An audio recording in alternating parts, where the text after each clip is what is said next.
सर्वमंगलमांगल्ये शिवे सर्वार्थसाधिके शरण्ये त्र्यंबके गौरी नारायणी नमोस्तुते।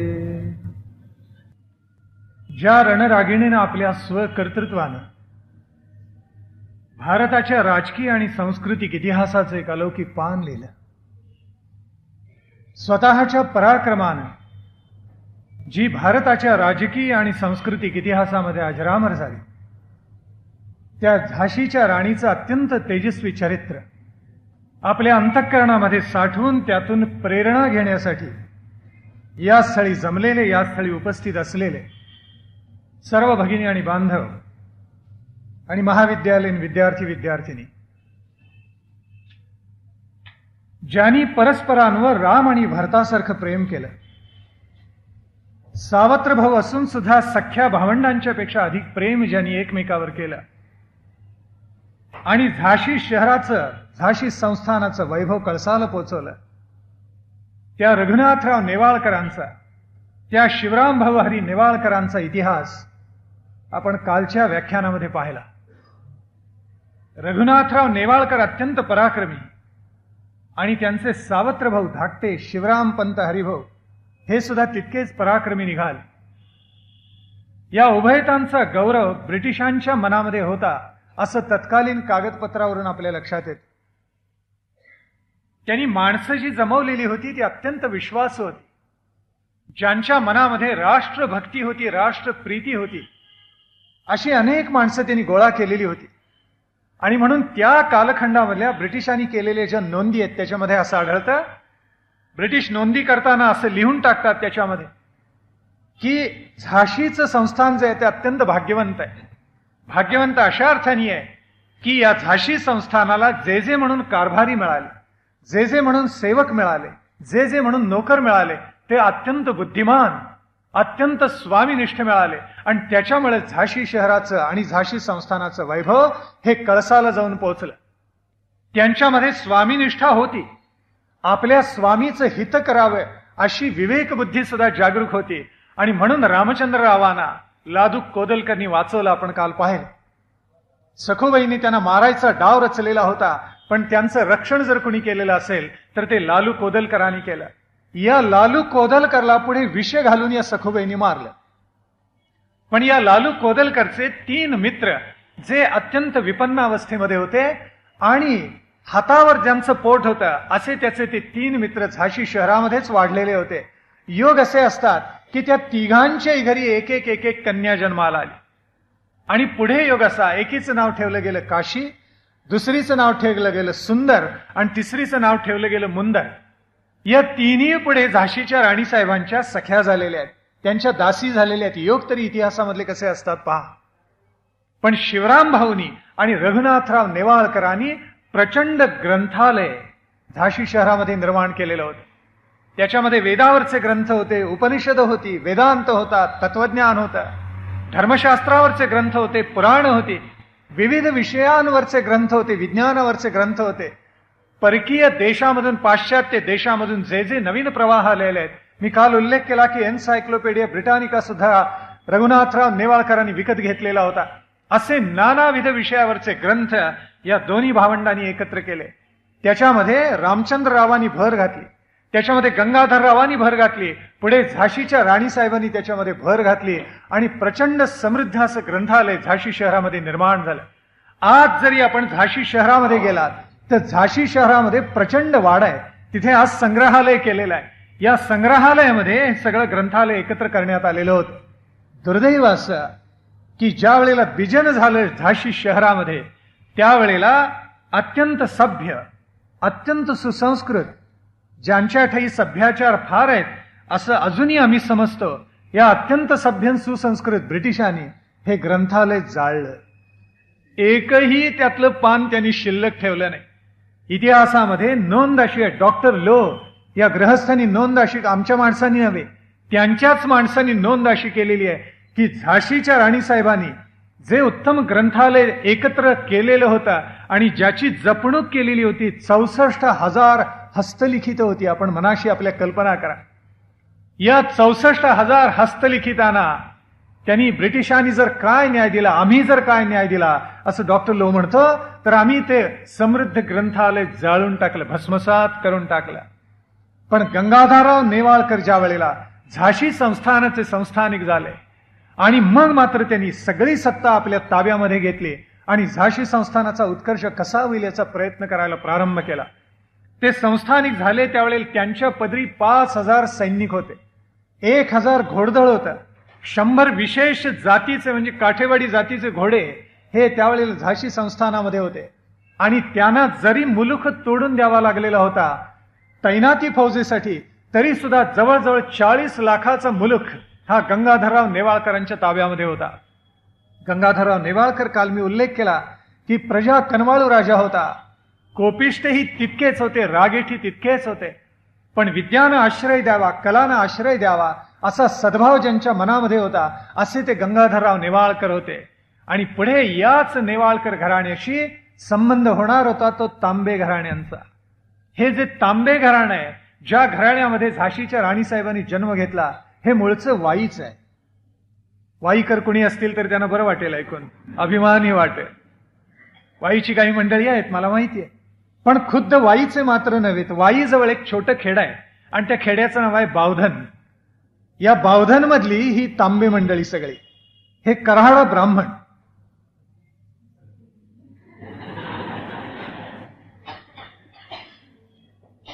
काय झाले की मोठा अवघड झाले, जातीवाचक काही उच्चारू नये म्हणे. पण आता इतिहासामध्ये ज्याची नोंद आहे ते तरी सांगायला पाहिजे मला. कराडे ब्राह्मण तांबे सगळी मंडळी. आणि योगायोग असा पहा की तांब्यांचं घराणं आणि खेरांचं घराणं हे एका वेळेला उदयाला आलं, दोघही बावधनचे, वाई जवळच्या. या तांबे घराण्याचा जो मूळ पुरुष जो पेशवाईमध्ये दाखल झाला त्यांचं नाव होतं कृष्णराव तांबे. या कृष्णरावांच्या पोटी जो पुत्र जन्माला आला त्यांचं नाव होतं बळवंतराव. त्यांनी बावधन सोडलं, वाई सोडलं आणि पेशव्यांकडे येऊन ते दाखल झाले. कृष्णराव लेखणी फार चांगली चालवत असत, पण त्यांचा पुत्र मात्र अत्यंत पराक्रमी निपजला. त्याचं नाव बळवंतराव तांबे. त्याला 1,000 सैनिकांची सरदारकी पेशव्यांनी दिलेली होती. आणि या बळवंतरावांच्या पोटी 2 पुत्र जन्माला आले. त्यातला थोरला जो होता त्याचं नाव मोरोपंत आणि धाकटे जे होते त्यांचं नाव आहे सदाशिव. मोरोपंत तांबे हे अर्थात झाशीच्या राणीसाहेबांचे तीर्थरूप वडील, आणि धाकटे जे आहेत ते सदाशिव पंत होते. मोरोपंतांना गोडी होती लेखणीची आणि सदाशिव पंतांना गोडी होती समशेरीची. उत्तर ध्रुव आणि दक्षिण ध्रुव असे होते. पण पुढे योग असा आला की या मोरोपंत तांब्यांना सरदारकी मिळाली आणि त्यांनी विलक्षण पराक्रम 1857च्या स्वातंत्र्य समरामध्ये केला. ज्या वेळेला मोरोपंत तांबे पेशव्यांच्याकडे दाखल झाले त्यावेळेला पेशवाईला आणि मराठेशाहीला उतरती कळा लागलेली होती. दुसऱ्या बाजीरावांनी वसईचा 1803 साली तह केलेला होता आणि त्या तहाचा परिणाम असा झाला की त्यांचे सगळे जे सरदार होते या सगळ्या सरदारांना नाईलाजानं का होईना ब्रिटिशांच्या बरोबर तह करावा लागला. झाशी संस्थानाला तो करावा लागलाच, पण होळकरांना गुडघे टेकून शरण यावं लागलं, पवारांना शरण यायला लागलं, शिंद्यांना शरण यावं लागलं. आणि पेशव्यांच्या आश्रयानं जी जी घराणी मोठी झालेली होती ती सगळी घराणी सुद्धा या ब्रिटिशांनी तह करून आपल्याशी बांधून घेतली. त्यावेळेला मोरोपंत तांबे हे दुसऱ्या बाजीरावांचे जे धाकटे बंधू त्यांना म्हणत असत दुसरे चिमाजी अप्पा पेशवे. म्हणजे पहिली जशी जोडी आहे थोरले बाजीराव आणि थोरले चिमाजी अप्पा, तशी नंतर राघोबा दादांचे जे पुत्र बाजीराव ते दुसरे बाजीराव आणि दत्तक दुसरे होते ते दुसरे चिमाजी अप्पा. ही दोन्ही जी भावंड होती त्यांचं एकमेकावर अतिशय प्रेम होतं. म्हणून ज्या वेळेला पेशवाई संपली, मराठेशाही खालसा झाली, त्यावेळेला इथे जो रेसिडेंट होता प्रमुख, त्याचं नाव मी आपल्याला सांगितलं, एल्फिस्टन. त्याला अल्फिस्टन साहेब असे पुणेकर म्हणत असत. आणि त्या एल्फिस्टननी एक लबाडीचा धूर्त डाव खेळला. फोडा आणि झोडा हे ब्रिटिशांचं तत्व आपल्याला माहिती आहे. आणि फार हुशारीनं त्यांनी सगळा हिंदुस्थान गिळंकृत केला. त्यांनी असं सांगितलं, या चिमाजी अप्पांना बोलवलं आणि सांगितलं की आता बाजीरावाची आम्ही इथून नक्की रवानगी करणार, त्याला काही पुण्यात ठेवत नाही, पण चिमाजी अप्पा तुम्ही चांगले आहात, म्हणजे बाजीराव वाईट आहे असा ध्वन्य अर्थ आहे बरं का त्याच्यामधला. चिमाजी अप्पा आपण चांगले आहात तेव्हा पुण्याचं राज्य आपल्याला देतो, आपण आता इथे स्थिरा आणि काय करा तर पुणे आणि परिसराचा सगळा राज्यकारभार आपण पहा. त्यावेळी चिमाजी अप्पांनी त्याला नकार दिला, कारण बाजीराव त्यांचे थोरले बंधू त्यांचा अपमान म्हणजे आपला अपमान असं चिमाजी अप्पांनी गृहीत धरलं आणि चिमाजी अप्पांना ब्रिटिशांनी पुण्यामधून काढलं आणि वाराणसीला त्यांना पाठवून दिलं. आता वाराणसीला चिमाजी अप्पा ज्या वेळेला गेले त्यावेळेला त्यांचे सगळे जे आश्रित होते तेही अर्थातच वाराणसीला गेले. मोरोपंत तांबे या आश्रितामध्ये होते आणि मोरोपंत तांबे आपल्या धन्याबरोबर म्हणजे चिमाजी अप्पांच्याबरोबर वाराणसीला गेले. दुसऱ्या बाजीरावाला ब्रिटिशांनी उचलला आणि पार लांब ठेवून कुठे ब्रह्मावर्ताला पाठवला, बिठूरला. आज त्याला आपण बिठूर म्हणतो पण त्याचं मूळचं नाव आहे ते ब्रह्मावर्त असं नाव आहे. सोपी नावं केली आपण, जिभेला फार कष्ट पडू नये येत अशी सोय करून टाकली. ब्रह्मावर्त कदाचित उच्चारायला अवघड म्हणून त्याचं नाव बिठूर करून टाकलं. आज त्याला बिठूर असंच म्हणतात.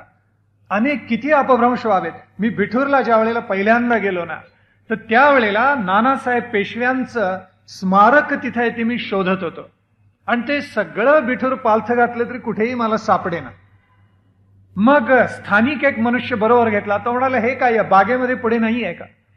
आम्ही ते स्मारक बघायला गेलो आणि स्मारक बघायला गेल्यानंतर असं लक्षात आलं की त्याच्या खाली लिहून ठेवलं तर त्यांचं नाव आहे धोंडोपंत नानासाहेब.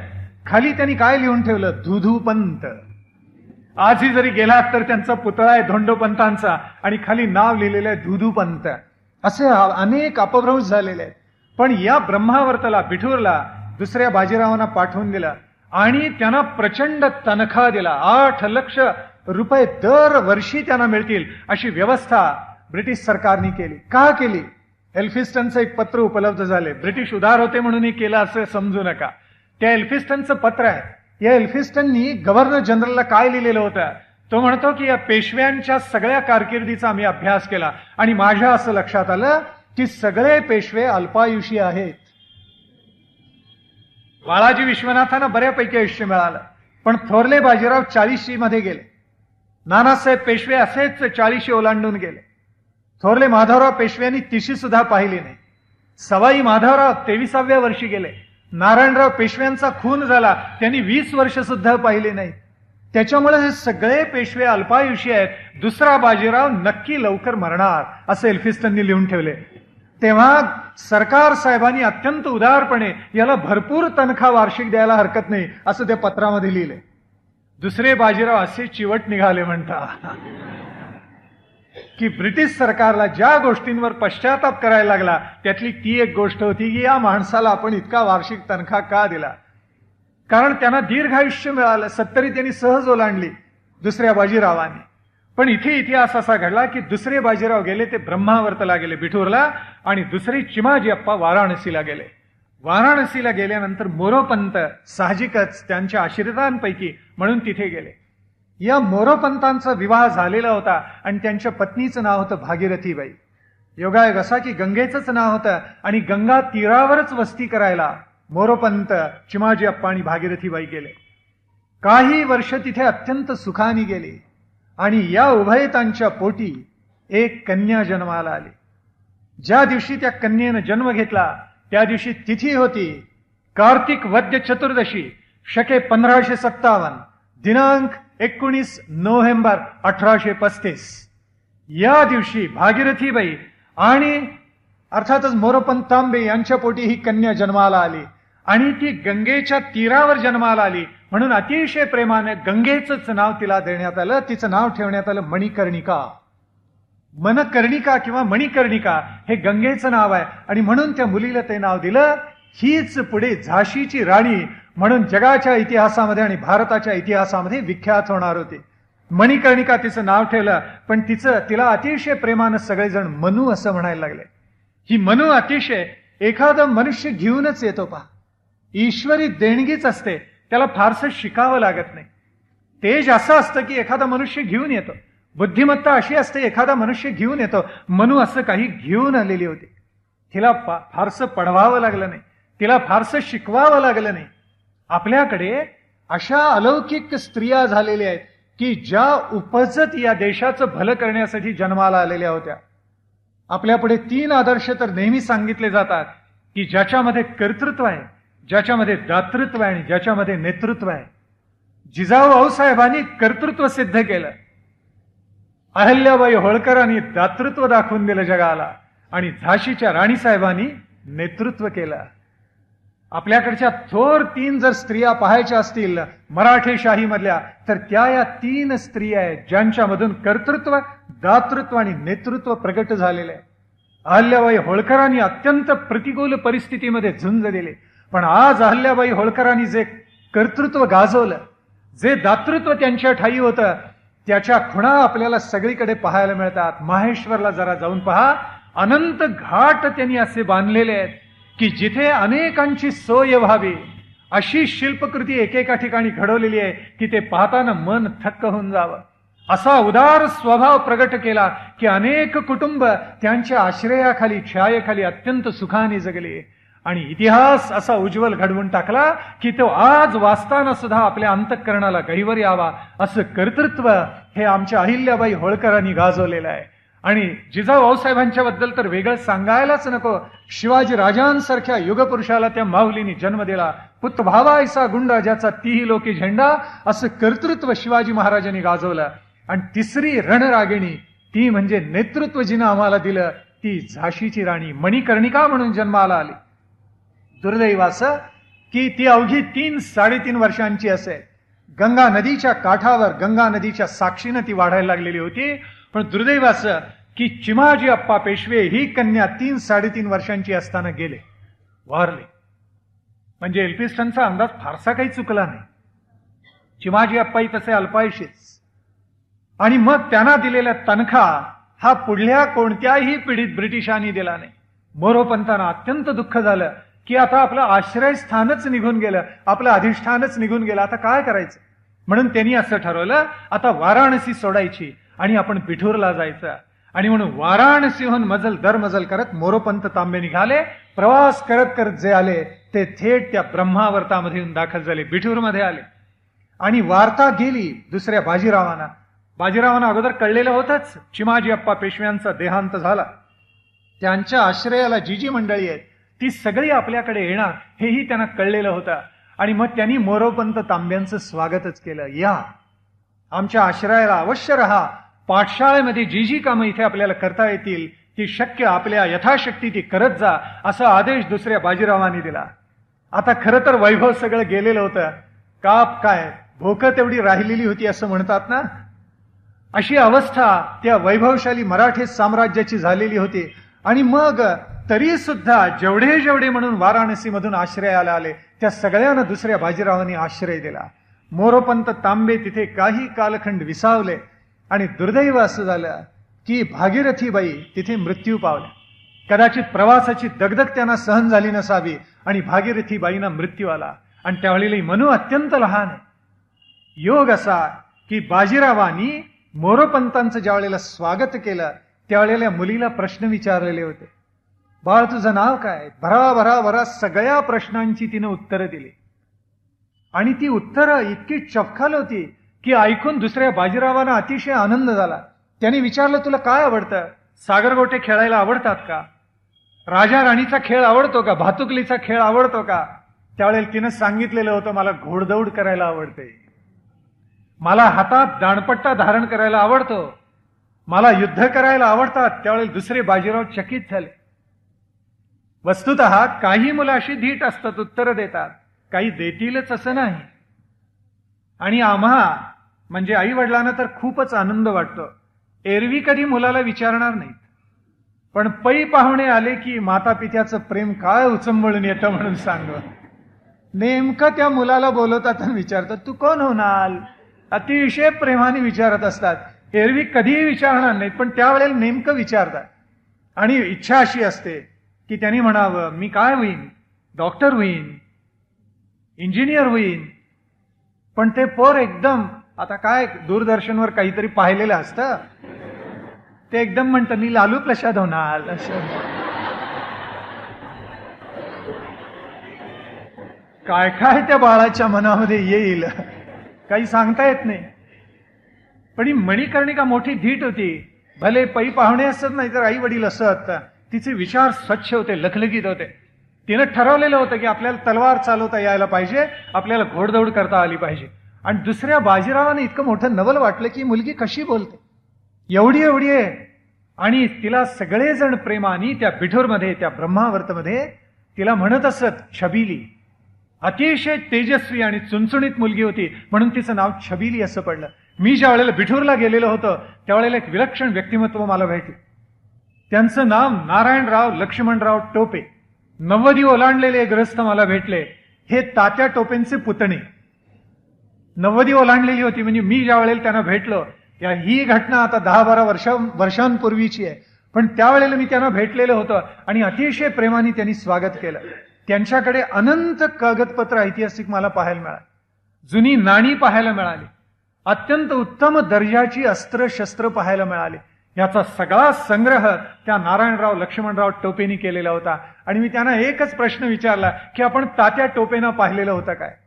तेव्हा अतिशय प्रामाणिकपणे त्यांनी सांगितलं, मी माझ्या काकानं पाहिलं नाही, पण माझ्या वडील बंधूंनी त्यांना पाहिलेलं होतं. आणि तात्या टोपे कसे वावरत असत याच्या अनेक हकीकती माझ्या वडील बंधूंच्याकडून मी ऐकलेल्या आहेत. या बिठूरच्या परिसरामध्ये ही लहान मनू वाढायला लागली, मोठी व्हायला लागली. दुसऱ्या बाजीरावांना पुत्र नव्हता, त्यांना मुलगी होती पण पुत्र नव्हता, आणि म्हणून त्यांनी दत्तक घेतला पुत्र. तो जो पुत्र दत्तक घेतला तोच तो नानासाहेब, ज्याचं स्मारक आज आपल्याला बिठूरमध्ये पाहायला मिळतं. नानासाहेबांना दत्तक घेतलं. या नानासाहेबांना 2 भावंड होती पाठीवर. त्यातला एक होता बाला, आणि त्याच्याही पुढे सगळ्यात जो धाकटा होता त्याचं नाव होतं रावसाहेब. नानासाहेब, बाला आणि रावसाहेब. बाला म्हणजे बाळ, म्हणजे रावसाहेब, बाळासाहेब आणि नानासाहेब, अशी 3 ही भावंड होती. आणि या 3 भावंडांना या दुसऱ्या बाजीरावांनी आश्रय दिलेला होता. त्यांच्या छायाछत्राखाली 3 जण वाढायला लागले आणि मनू त्यांच्याबरोबर वाढायला लागले. योग असा की जे जे शिक्षक त्या 3 भावंडांना शिकवायला येत असत त्यांच्या बरोबर मनू शिकायला बसत असे. म्हणजे लेखन क्रिया असो, वाचन क्रिया असो, घोडदौड असो, दाणपट्ट्याचे हात असो, धावत जाणं असो, पोहणं असो, या सगळ्यामध्ये अत्यंत हिरिरीनं ही मुलगी भाग घेत असे. आणि नानासाहेबांच्या असं लक्षात आलं की आपल्यापेक्षा ही मुलगी काकणवर सरस आहे. इतिहासात एक नोंद अशी केली गेलेली आहे की एकदा दाणपट्ट्याचे हात नानासाहेब आणि मनूचे झाले, आणि ज्या वेळेला दाणपट्ट्याचे हे हात झाले त्यावेळी ती मनू इतकी त्वेषाने लढली की नानासाहेबांच्या उजव्या बाहूवर जबरदस्त फटका त्या दाणपट्ट्याचा बसला आणि हात सगळा चिरला गेला त्यांचा. आणि जवळजवळ 6 महिने ती जखम भरायला लागलेली होती नानासाहेबांची. इतक्या त्वेषानं ती मनू लढलेली होती. मनू ही अशी पाहिल्यानंतर मोरोपंत तांब्यानं काळजी वाटायला लागली की भलतीच हूड झाली मुलगी, घोड्यावर काय बसते, रफेट काय करते, आता हिला काय करावं. कारण पूर्वी लग्न लहानपणी होत असत, आपल्याला माहितीये. 7, 8, 9, 10 वर्षांची मुलगी झाली की तिचा विवाह होत असत. ही पद्धत आपल्याकडे केव्हा आली माहितीये का? आक्रमणाच्या कालखंडामध्ये आली. पूर्वी नव्हती आपल्याकडे अशी पद्धत. ती आक्रमणाच्या कालखंडात का आली? तर आपल्या मुलीचं भवितव्य वाडवडिलांना सुरक्षित वाटेच ना. कोणीही यावं, मुलींना तरुणींना उचलून न्यावं, त्यांच्यावर बलात्कार करावे, त्यांना खुशाल परदेशामध्ये विकून टाकावं, अशी शेकडो वर्ष या महाराष्ट्रानं, या भूमीनं पाहिलेली होती. आणि म्हणून मग असं ठरवायला लागले आई वडील की नको रे बाबा, वयात येई तोपर्यंत या मुलीला आपल्या घरी ठेवायला नको, लहानपणी लवकरात लवकर हिचा विवाह करून टाका. आणि पुढे मग आक्रमणाचा कालखंड भर ओसरला तरी सुद्धा ती प्रथा पुढे चालू राहिली. मोरोपंत तांब्यांना काळजी अशी वाटायची की या मनूचं काय करायचं, ही दाणपट्टे, ही सागरगोटे खेळत नाही, अन्य मुलींच्या मध्ये मिसळत नाही, हिला काय करावं, हिला एकच वेळ आहे, काय हातात दाणपट्टा घ्यावा आणि रपेट करावी, तलवारीचे हात करावेत, घोडदौड करावी. तिला घोड्यांची परीक्षा अतिशय उत्तम होती मनूला. आणि पुढे एका प्रसंगामध्ये नंतर ते सिद्ध झालं. संध्याकाळ झाली की ही मनू काय करत असे, त्या दुसऱ्या बाजीरावांचा हात पकडायची आणि गंगा नदीच्या काठावर यायची. ब्रह्मावर्ताला लागून खाली गंगा नदी वाहते.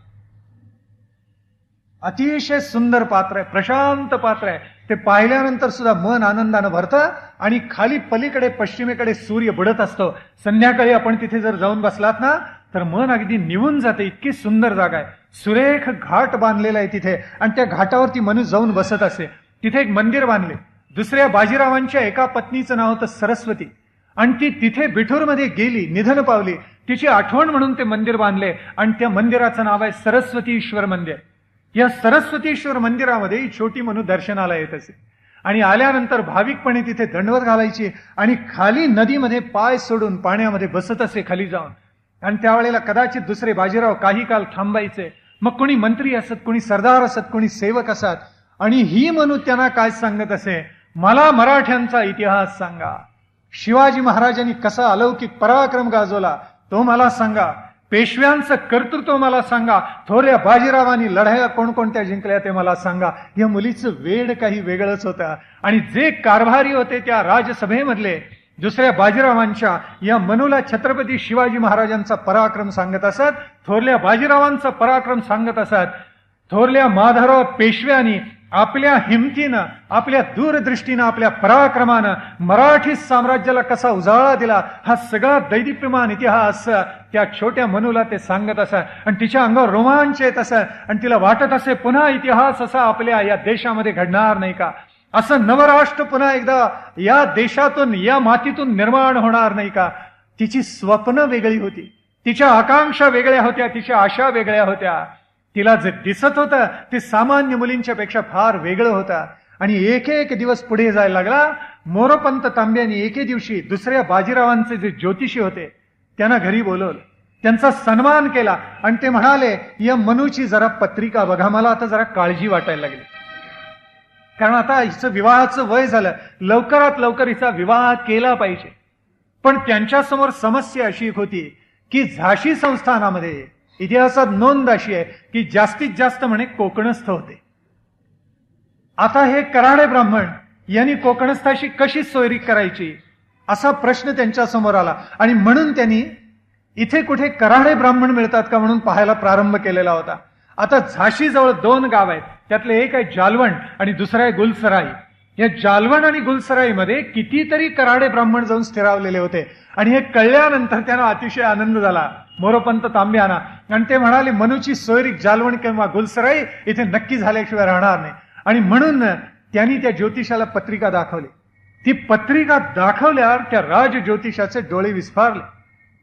आणि तो म्हणाला, पंत, पत्रिका कुणाची दिलीत मला, मनूची दिलीत का अन्य कुणाची दिलीत? त्यावेळी मोरोपंत म्हणाले, का काय झालं? त्यावेळी तो राज ज्योतिषी तो असं बोलता झाला की या मुलीच्या भाग्यामध्ये राजयोग आहे. त्यावेळी मोरोपंत चपापले आणि ते म्हणाले, आपण काय बोलता आहात? ते म्हणाले, ईश्वर साक्ष सांगतो, या मुलीच्या कुंडलीवरून असं स्पष्ट दिसते की हिच्या भाग्यामध्ये राजयोग आहे. ही राजाची राणी झाल्याशिवाय राहणार नाही. मी बोललेलं वचन कदापि खोटं होणार नाही. ज्योतिष मला जर आकळलं असेल, समजलेलं असेल तर मी आपल्याला सांगतो, ही नक्की राजाची राणी झाल्याशिवाय राहणार नाही. आणि एक दिवस असा उजाडला की नानासाहेब पेशवे लहान आहेत वयाना, पण नगर प्रदक्षिणेला बिठूरच्या ब्रह्मावर्तच्या निघाले. आणि स्वतः अंबारीमध्ये हत्तीवर बसलेले होते. पुढे बिनीचं पथक होतं, भगवा ध्वज आकाशामध्ये फडफडत होता. काही घोडेस्वार बरोबर होते, हत्तीच्या मागे काही घोडेस्वार होते. अब्दागिऱ्या घेऊन सगळी मंडळी निघालेली होती. शिंग तुतारे वाजत होते. वैभव पहिलं गेलेले होतं, पण सगळा पीळ अजून काही सुटलेला नव्हता. आणि म्हणून त्याच पद्धतीनं जसं पुण्यामध्ये पेशवे जात असत त्या पद्धतीनं हत्तीवर बसून ही सगळी मंडळी निघालेली होती. आणि मोरोपंत तांब्याना या दुसऱ्या बाजीरावांचा जो राहता वाडा होता त्याच्या शेजारचं एक घर दिलेलं होतं. छोटं होतं, छोटं म्हणजे सुद्धा प्रचंड वाडा आहे बरं का. मी जाऊन बघून आलो. त्या कालखंडात सगळंच अवाढव्य मोठं होतं. पहिल्यांदा दुसऱ्या बाजीरावांना राहायला बिठूरमध्ये जी जागा दिली ना, ती जागा लहान होती. त्यावेळेला दुसरे बाजीराव संतापले. आणि ज्या वेळेला ब्रिटिश अधिकारी त्यांना भेटायला आला त्यावेळेला ते त्यांना असं म्हणाले की शनिवार वाड्यामधले आमचे जे आचार्य आहेत, स्वयंपाक सिद्ध करणारे, त्यांना सुद्धा याच्यापेक्षा मोठी जागा आम्ही राहायला देतो. आणि त्यावेळेला म्हणे, मग राजा भारमल्लचा जो वाडा होता तो राजवाडा, राजप्रासाद, त्याचे काही अवशेष बिठूरमध्ये अजूनही आहेत. पण ते शिल्पकाम पाहिल्यानंतर मन अगदी थक्क होऊन जातं. इतकं सुंदर तो राजवाडा बांधलेला आहे. आणि राजा भारमलचा सगळा वाडा राहायला या बिठूरमध्ये दुसऱ्या बाजीरावांना देण्यात आला. मी ज्या वेळेला बिठूरमध्ये गेलो होतो त्यावेळेला त्या राजा भारमलच्या वाड्यामध्ये आज त्यांच्याच वंशामधला एक पुरुष राहतो. त्याला भेटायला मी गेलेलो होतो. तो आपल्या सैन्यामध्ये त्या कालखंडामध्ये तरी होता. आणि आम्ही असे दुपार 4-5च्या सुमाराला जाऊन पोहोचलो आणि त्याच्या नोकराबरोबर निरोप दिला की आम्ही असे असे आपल्याला भेटायला आलेलो आहोत. तर तो नोकर म्हणाला, थांबा, साहेबांना विचारतो आणि मग तुम्हाला आत घेतो. तो विचारायला गेला आणि 2 मिनिटांनी बाहेर आला. तो म्हणाला, साहेबांनी तुम्हाला बोलवलेलं आहे. आम्ही गेलो त्यावेळी तो हातात पेला घेऊन बसलेला होता. आम्हाला वाटलं आता हा सहज संवाद करतो की नाही कोणास ठाऊक, कितपत शुद्धीवर आहे कोणास ठाऊक. हातामध्ये ग्लास पेला घेऊन बसलेला होता. त्यांनी स्वागत केलं आणि पहिल्यांदा थंड स्वरामध्ये त्यांनी एक प्रश्न विचारला, कुठून आलात तुम्ही? तर त्यावेळेला आम्ही म्हटलं आम्ही महाराष्ट्रातून आलो. असं म्हटल्याबरोबर त्यांनी तो पेला बाजूला ठेवला. तो एकदम उठून उभा राहिला, पुढे आला. अतिशय प्रेमाने त्याने माझे दोन्ही हात हातामध्ये घेतला आणि तो काय म्हणाला, आई आई बैठी आहे, स्वागत आहे. मला मोठं नवल वाटलं. आणि तो पुढे काय म्हणाला माहितीये, ते तो जे वाक्य बोलला ना ते ऐकून मी एकदम मोहरून गेलो. शिवाजी का महाराष्ट्र. केवढा आनंद झाला मला म्हणून सांगू. आणि तो पुढे काय म्हणजे त्या लोकांना महाराष्ट्रीयन माणसाबद्दल प्रेम आहे की ही सच्ची माणसं आहेत, चांगली आहे, खोटं काही करणार नाही असा विश्वास. तो म्हणाला आमच्या उत्तर भारतातला मनुष्य आला असता तर लाद घालून हकलला असता. हे त्याचे बोल आहेत. आणि मग त्यांनी सुद्धा आम्हाला खूप मदत केली. अनेक जागा, अनेक स्थळं तिथली दाखवली. आणि त्यांनीच आम्हाला तो वाडा दाखवला की जिथे राजा भारमलचा वाडा दिलेला होता आणि मोरोपंत तांब्यांना राहायला जागा दिलेली होती. मोरोपंत तांबे सकाळी पूजेमध्ये होते ज्यावेळेला नानासाहेबांची स्वारी नगर प्रदक्षिणेला निघाली आणि म्हणून ते पाहिलं. ती तशीच धावत बाहेर आली आणि तिनं पाहिलं नानासाहेब हत्तीवर बसलेले आहेत. तिला काय, हे पेशवे आहेत किंवा पेशव्यांचे दत्तक पुत्र आहेत, लहान मुलगी 7-8 वर्षांची. आणि तिनं ओरडून सांगितलं, नाना मला अंबारीमध्ये बसायचं, हत्तीत थांबवा आणि मला वर अंबारीमध्ये घ्या. नानासाहेबांनी पाहिलं आणि न पाहिल्यासारखं केलं. थोडा आकस होता म्हणे मनामध्ये, तो तडाखा खाल्ला होता ना दंडावर, तेव्हापासून थोडा आकस होता असं म्हणतात. त्यांनी पाहिलं आणि न पाहिल्यासारखं केलं आणि माहुताला सांगितलं चल पुढे. आणि मग तिला राग आला. 10 वेळेला हका मारून सुद्धा नाना आपल्याला अंबारीमध्ये घेत नाहीत याचा तिला राग आला. पुन्हा तिनं ओरडून सांगितलं, नाना मला अंबारीमध्ये घ्या. हा रडाओरडा मोरोपंतांच्या कानावर पडला आणि ते तसेच धावत बाहेर आले. आणि त्यांनी मनूला मागे खेचली आणि ते म्हणाले, मूर्ख मुली, अगं काय बडबडतेस? पेशवे सरकार खुद्द श्रीमंत स्वारी नगर प्रदक्षिणेला निघाली आणि तुला असं वाटतं अंबारीमध्ये बसावं? वेडे मुली, आपण तर पेशव्यांचे दास, त्यांच्या सेवकांचे सेवक. आणि तुझ्या मनामध्ये हे काय आलं? कारण आपण आता इथे आश्रय आलो म्हणजे पेशव्यांचे जे सेवक आहेत त्यांनी पुन्हा आपल्याला आश्रय दिला म्हणून पेशव्यांच्या सेवकांचे सेवक आपण झालेलो आहोत. वेडे मुली, असा विचार मनामध्ये आणू सुद्धा नकोस. त्यावेळी तिने हिसडा दिला मोरोपंतांच्या हाताला आणि ती म्हणायला लागली, ना ना मला अंबारीमध्ये घ्या. त्यावेळी त्यांनी पुन्हा तिला मागे ओढली आणि ती म्हणाली, मूर्ख मुली आत चल. पेशव्यांच्या नशिबामध्ये हत्ती असतात, आश्रितांच्या नशिबात हत्ती नसतात बरं. त्यावेळी तिला इतका राग आला, इतका संताप झाला तिचा. आणि ती म्हणाली, बाबा मग मी काय म्हणते ते लक्षात ठेवा. मी काय म्हणते लक्षात. ती काका म्हणत असे बरं का, सगळेजण मोरोपंतांना काका म्हणत असत आणि ती काका म्हणत असे. काका मग मी काय म्हणते ते ऐकून ठेवा. माझ्या दारापुढे सुद्धा उद्या 10वी सत्ती झुलल्याशिवाय राहणार नाहीत. आणि मोरोपंत चकित झाले, कारण जणू तिच्या मुखामधून भविष्यच बोलत होता. नियतीनं काळाच्या उदरामध्ये कुठेतरी अक्षरं कोरलेली असतात, ती सगळ्यांना दिसतात असं नाही. कदाचित मनूला दिसली असतील. मोरोपंतांनी तिला मागे घेतली आणि लवकरच प्रसंग असा आला की तात्या दीक्षित या नावाचे अत्यंत उत्तम वेदाध्ययन केलेले ज्योतिषी आणि गंगाधरराव नेवाळकरांचे कारभारी हे प्रवास करत करत बिठोरला ब्रह्मावर्ताला येऊन दाखल झाले. अनेक जणांच्या भेटीगाठी त्यांनी घेतल्या, कारण त्यांच्या मनामध्ये एक भाव होता. कोणता? तर गंगाधरराव नेवाळकरांची प्रथम पत्नी मृत्यू पावलेली आहे. रमाबाई गेलेल्या होत्या, त्यांचं नाव रमाबाई होतं पहिल्या पत्नीचं. तेव्हा गंगाधरराव नेवाळकरांचा पुनर्विवाह झाला पाहिजे हा भाव मनामध्ये घेऊन वधूच्या संशोधनासाठी ते हिंडत होते आणि प्रवास करत करत ब्रह्मावर्तमध्ये आले. अनेकांच्या भेटीगाठी घेतल्या. ज्योतिषाचं त्यांना उत्तम ज्ञान होतं म्हणून पुन्हा मोरोपंतांनी आपल्या मुलीची पत्रिका त्यांना दाखवली. त्यावेळेला तो मनुष्य चकित झाला आणि तो म्हणाला, मोरोपंत ही पत्रिका कोणाची? कारण ह्याच्यामध्ये राजयोग आहे. त्यावेळी मोरोपंत म्हणाले, ही काय, माझी ही कन्या अत्यंत हूढ आणि व्रात्य मनू आहे, हिची ही पत्रिका आहे. त्यावेळेला तात्या दीक्षित म्हणाले, पंत आपण तर थट्टा तर करत नाही. या मुलीचे ग्रह अत्यंत उच्चीचे आहेत आणि हिला राजयोग असल्यामुळे एखाद्या संस्थानिकाची पत्नी झाल्याशिवाय राहणार नाही. त्यावेळेला पुन्हा मोरोपंत म्हणाले, ईश्वर साक्ष सांगतो, माझ्या लाडक्या मनूची ही पत्रिका आहे. आणि तात्या दीक्षितांनी टाळी वाजवली. ते म्हणाले, मग पंत आपलं भाग्य उजळलं म्हणून समजा. कारण त्यावेळेला त्यांच्या डोळ्यापुढे गंगाधरराव नेवाळकर होते, झाशीचं संस्थान होतं. आणि तसेच तात्या दीक्षित उठले, घाईघाईनं गेले, दुसऱ्या बाजीरावांना भेटले आणि आपल्या मनातली कल्पना त्यांच्या कानावर घातली. मनूला बोलावून घेतलं. मुलगी किती धीट आहे, तिला वळण कसं आहे. आता हे काही करावं लागत नाही म्हणा. पूर्वी अशी चौकशी करत असत. अप्रबुद्ध माणसं होती म्हणा, आपण किती प्रबुद्ध, काय काय प्रगती केली म्हणून सांगू आपण. पण त्यांनी चौकशी केली, मुलगी कशी आहे, संस्कार चांगले आहेत की नाही, तिला स्वयंपाक करता येतो की नाही. मग त्यांना हेही कळलं ही घोडदौड करते, त्यावेळेस ते थक्कच झाले.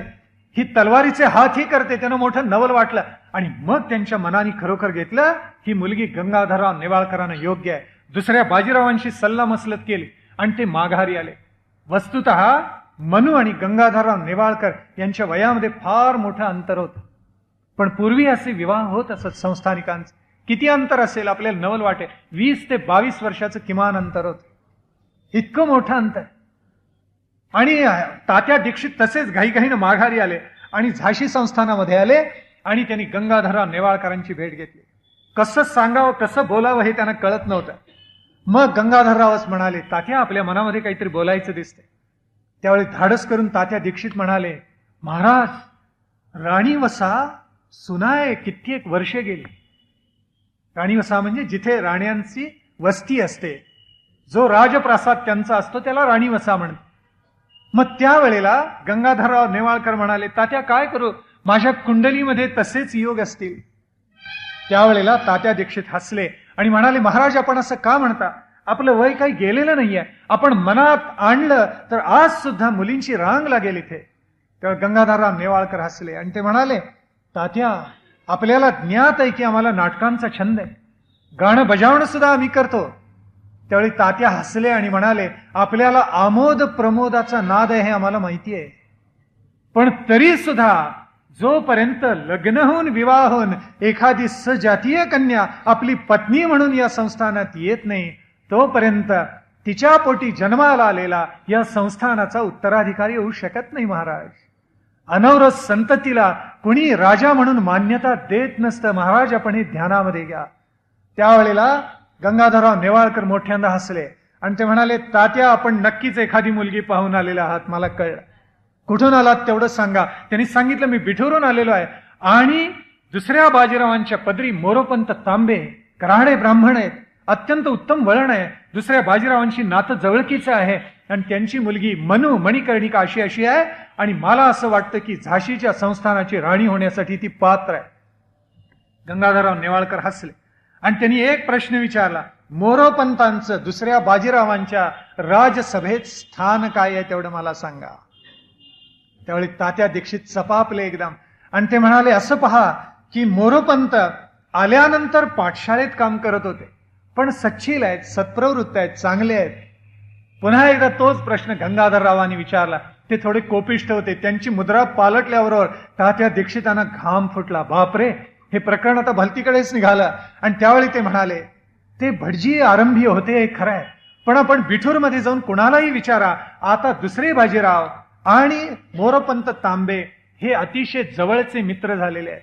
नानासाहेब पेशव्यांना जे शिक्षण मिळालं ते मनूला मिळाले, आपण ध्यानामध्ये घ्या. म्हणजे राजपुत्राला जे शिक्षण मिळतं ते मनूला मिळालेलं आहे. सगळी माहिती तात्या दीक्षितांनी सांगितली आणि गंगाधरराव नेवाळकर म्हणाले, विचार करून सांगतो. आणि तात्यांच्या लक्षात आलं, आपली मात्रा बरोबर लागू पडलेली आहे. आता गंगाधरराव नेवाळकर नक्की नाही म्हणणार नाहीत आणि खरोखर काही दिवसांनी त्यांनी त्या गोष्टीला मान्यता दिली.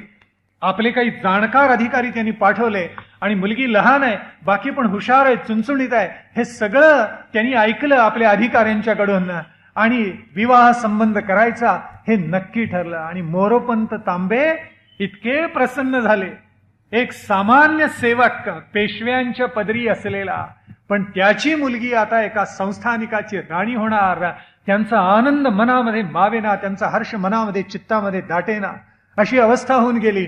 आणि मग खरोखर या दोघांचा विवाह जो संपन्न झाला तो प्रत्यक्ष झाशी शहरामध्ये वराड वाजत गाजत निघाला. ते बिठूरून निघालं.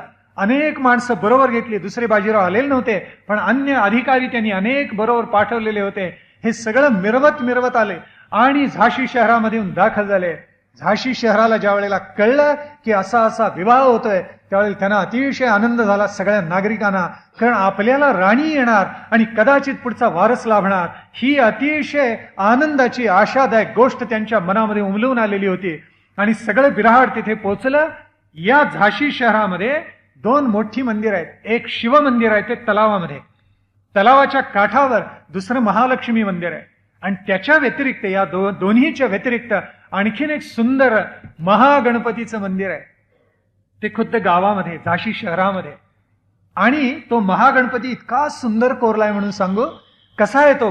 गारेची मूर्त आहे, सगळी कोरून काढलेली. आणि एका बाजूला रिद्धी, दुसऱ्या बाजूला सिद्धी, अशी ती मूर्त आहे. रिद्धी सिद्धी घेतलेला तो महागणपती बसलेला. आणि त्या महागणपतीच्या मंदिरामध्ये हा विवाह संपन्न होणार एवढं नक्की झालं. झाल्याबरोबर मग काय, सगळं झाशी शहर नटलेलं होतं, सजलेलं होतं. आणि गंगाधरराव नेवाळकरांनी मनामध्ये आनंद झालेला होता. आणि छोटी मनू मात्र भांबावून गेलेली होती. कारण विवाह म्हणजे काय हे कळायचं. तिचं वय 7-8 वर्षांची अवघी ती कन्या होती. आणि हे सगळं वराड तिथे येऊन दाखल झालं. तिला एवढं कळत होतं की आपण कुणीतरी मोठे होणार. कारण सगळेजण आपल्याशी आता अदबीनं वागतायत. मनू म्हणून कुणी हाक मारायला आपल्याला तयार नाही. आणि सगळेजण म्हणतायत आपण आता फार मोठ्या होणार, आपण कोणीतरी मोठे होणार, एवढं तिला जाणवलेलं होतं. मग स्वस्तिकाची शुभचिन्ह त्या महागणपतीच्या मंदिरामध्ये निर्माण झाली. कुंकुमामध्ये अक्षता मिसळण्यात आल्या. सनई चौघड्यानं प्रसन्न स्वर धरलेला होता. आणि गंगाधरराव नेवाळकर स्वतः वाजत गाजत आले, हत्तीवर बसून आले, अंबारीमध्ये बसून आले. आणि मनू आश्चर्यानं पाहत होती, कारण त्यावेळेला झाशी संस्थानचं वैभव कळसाला जाऊन पोचलेलं होतं. त्यांच्याकडे एक मेणा असा होता ज्याच्यावर संपूर्ण सोन्याचं काम केलेलं होतं. ते सगळं ओरबाडून नंतर ब्रिटिशांनी नेलं. मेणा असा घडवलेला होता, इतकं सोन्याचं सुंदर काम केलेलं होतं की स्लीमननी इतिहासात अशी नोंद केली आहे की संपूर्ण उत्तर भारतामधल्या एकाही संस्थानिकाकडे असा श्रीमंत मेणा नव्हता. असा सुंदर मेणा त्या राजांनी तयार करून घेतलेला होता. आणि वैभव तर त्याच्याकडे खूपच होतं. आणि मी आपल्याला सांगत होतो विवाह समारंभ कसा संपन्न झाला. हत्तीवर अंबारीमध्ये बसून आलेले वैभवशाली, अत्यंत वैभव धारण केलेले गंगाधरराव नेवाळकर आले. आणि मग सलज्ज म्हणून आपला उजवा हात त्यांच्या उजव्या हातामध्ये दिला. त्यांनी ते पाणी ग्रहण केलं आणि अग्निहोम झाला. साक्षीनं सप्तपदी त्या चालल्या आणि सर्व यथाविधी उत्तमातले उत्तम वेदविधी सगळे पार पडले. आणि या कन्येचं नाव आता ठेवण्यात आलं लक्ष्मी. कारण हिच्या पावलानं साक्षात लक्ष्मीच या झाशी शहरामध्ये येते अशी भावना गंगाधरराव नेवाळकरांच्या चित्तामध्ये दाटलेली होती. आणि म्हणून तिचं नाव ठेवलं. पहिली रमा होती म्हणजे ती लक्ष्मीच, आणि दुसरी सुद्धा लक्ष्मीच, तिचंही नाव लक्ष्मी ठेवण्यात आलं. आणि मग त्या दोघांची मिरवणूक निघाली. तिचं स्वप्न काही महिन्यामध्ये पूर्ण झालं. नानासाहेबांना तिनं ओरडून सांगितलेलं होतं मला अंबारीमध्ये घ्या, आणि नानासाहेबांनी तिला अंबारीमध्ये घेतलेलं नव्हतं. तिचं ते स्वप्न आज पूर्ण झालं. सजवलेल्या सोन्याच्या अंबारीमध्ये स्वतः गंगाधरराव नेवाळकरांच्या डाव्या बाजूला या झाशीच्या राणीसाहेब, मनूची लक्ष्मी झालेल्या, या लक्ष्मीबाई झालेल्या, पुढे ज्या रणरागिणी होणार होत्या या स्वातंत्र्य लक्ष्मी त्या अंबारीमध्ये बसल्या. आणि ज्या हत्तीवर त्या बसलेल्या होत्या त्या हत्तीचं नाव सुद्धा इतिहासामध्ये दिले. त्याचं नाव सिद्धबक्ष असं होतं. सिद्धबक्ष.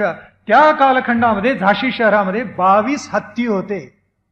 आणि वर्णन असं आहे की या सिद्धबक्षाला दररोज, कारण तो गंगाधरराव नेवाळकरांचा अत्यंत आवडता हत्ती होता, त्याला दररोज खायला 1 मण जिलबी लागत असे.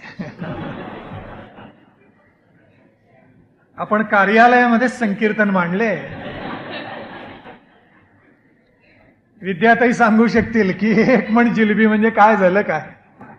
आणि एवढ्यावर त्याचं पोट भरत असे असं नाही. उसाच्या मोळ्यामध्ये तो फस्त करून टाकत असे असं वर्णन इतिहासामध्ये केलेलं आहे. असे 22. पण या सिद्धबक्षावर गंगाधरराव नेवाळकरांचं विशेष प्रेम होतं. आणि त्यावेळेला झाशीचा किल्ला अतिशय टुमदार शेजारच्या डोंगरावर बांधलेला, डोंगर म्हणजे टेकडी आहे, ते टेकडीवर बांधलेला. आणि तिथे 7 मजली आत वाडा होता त्या किल्ल्यामध्ये. आणि त्याशिवाय गावामध्ये मगाशी मी ज्याचा उल्लेख केला, जिथे आज संग्रहालय आहे, या संग्रहालय तो स्वतः गंगाधरराव नेवाळकरांनी सजवून ठेवलेला राजप्रासाद होता. असे 2 राजप्रासाद या राजप्रासादाची मालकीण म्हणून ही स्वातंत्र्य लक्ष्मी लक्ष्मीबाई झाशी शहरामध्ये प्रवेश करती झाली. आणि मग या तिन्ही दासी पुढे आलेली आहेत. एक आहे काशी, दुसरी आहे मुंदर आणि तिसरी आहे सुंदर. तिचं स्वागत केलं आणि त्या तिघी म्हणाल्या, आता आपण मालकीणबाई, आमच्या मालकीणबाई. त्यावेळेला वृंदावनलाल वर्मानी अनेक आठवणी लिहून ठेवल्या, कारण त्यांनी त्या आजीकडून ऐकलेल्या होत्या. आजीनी पणजीनी, वृंदावनलाल वर्मांच्या पणजीनं स्वतः झाशीच्या राणीसाहेबांना पाहिलेला होता. त्या मुलीनं पहिला प्रश्न कोणता केला असेल तर, काशी आणि मुंदर, तुम्हाला घोड्यावर बसता येतं का? तुम्हाला तलवार चालवता येते का? इथे अशा किती स्त्री आहेत, तुम्ही स्त्रियांची एखादी पलटण निर्माण केलेली आहे का? त्या झाशीच्या राणीसाहेबांची प्रेरणा घेऊन आपल्याला ज्ञात आहे की आझाद हिंद फौजेची एक शाखा म्हणून सुभाषचंद्र बोसांनी सुद्धा झाशीच्या राणीसाहेबांचं नाव देऊन स्त्रियांची पलटण तयार केलेली होती. अशी स्त्रियांची पलटण राणीसाहेबांनी पुढे त्या झाशी शहरामध्ये निर्माण केली. आणि पाहता पाहता काही वर्षे उलटली आणि त्या मुलीनं सगळा सारीपाट आपल्या ताब्यामध्ये घेतला. गुणाहा पूजा स्थानम गुणिषु नच लिंगम नच वयः म्हटले ते सर्वार्थाने खरं आहे. गुण हे कुणाची पूजा करत असतात? जो गुणसंपन्न आहे त्यालाच शरण जातात. तिथे लिंग किंवा वय हा भेद नसतो. आणि म्हणून गुणाहा पूजा स्थानम गुणिषु. आणि ह्या झाशीच्या राणीसाहेब हळूहळू वाढायला लागल्या, मोठ्या झाल्या, 15-16 वर्षांच्या झाल्या. आणि मग सगळा सारीपाट जणू त्यांच्या ताब्यामध्ये चला. गौरवर्ण होत्या, उंच होत्या, दिसायला अत्यंत चांगल्या होत्या. आणि त्या डॉक्टर लोनी नोंदी केलेल्या आहेत की इतकी सरळ, चाफेकळी नाक म्हणतात ना, असं म्हणे त्या राणीसाहेबांचं चाफेकळी नाक होतं. इतक्या दिसायला सुंदर होत्या. आणि म्हणे साडी अशा नेसत असत की शालीनतेची मूर्तिमंत एक प्रतिमा पाहायला मिळावी, असं तर डॉक्टर लोनी नोंद केली आहे की शालीनतेची एक प्रतिमा जणू आमच्या डोळ्यासमोर येत असे. इतक्या सुरेख त्या, आणि दोन्ही खांद्यावर पदर असे.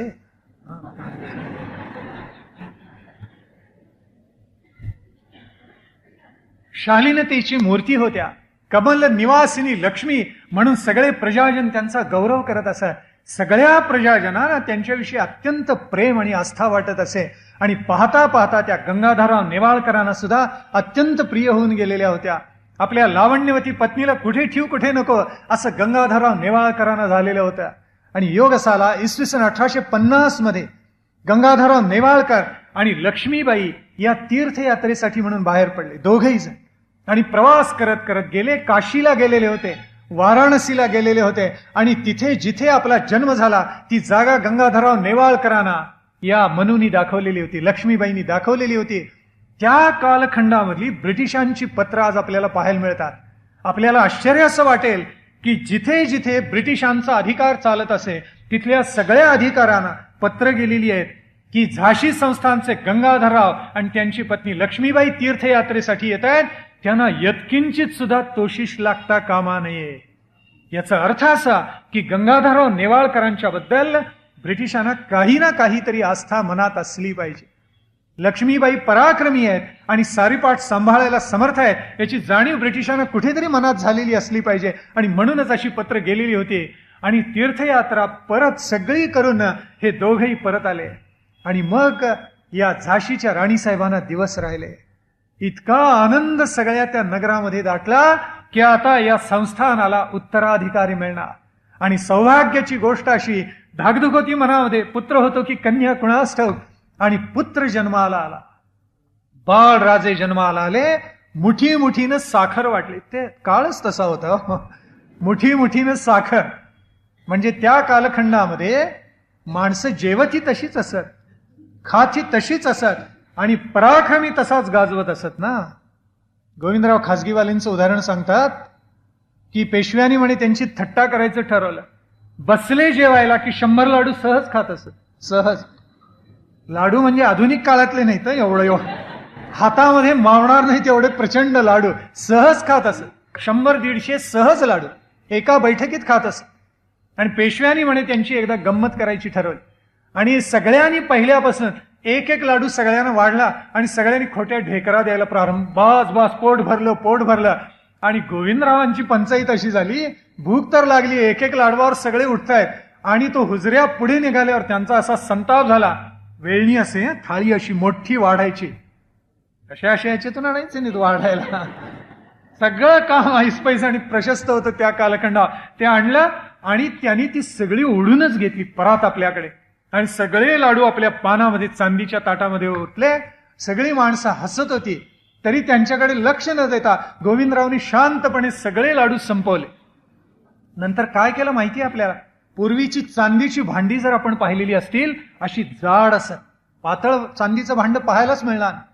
अजूनही मागच्या पिढीमध्ये जर पाहिली, जाड चांदीची भांडी, ती गोविंदरावांनी डाव्या हातामध्ये घेतलं, पाणी प्यायलं त्यातलं पहिल्यांदा, हातामध्ये घेतलं, ते भांड सगळेजण पाहत होते आणि असं डाव्या हाताने आवळलं आणि त्याचा मुटका करून टाकला गोल हातानी. काय सामर्थ्य ताकद असली पाहिजे, म्हणजे दाखवून दिलं उगाच खात नाही, पचवतोही तेवढंच. आणि सांगितलं त्या पंक्तीमध्ये, कोणाची हिंमत असेल तर हे भांड पहिल्यासारखं आता करून दाखवा. अफाट होती माणसं, पराक्रमी होती, सामर्थ्यशाली होती.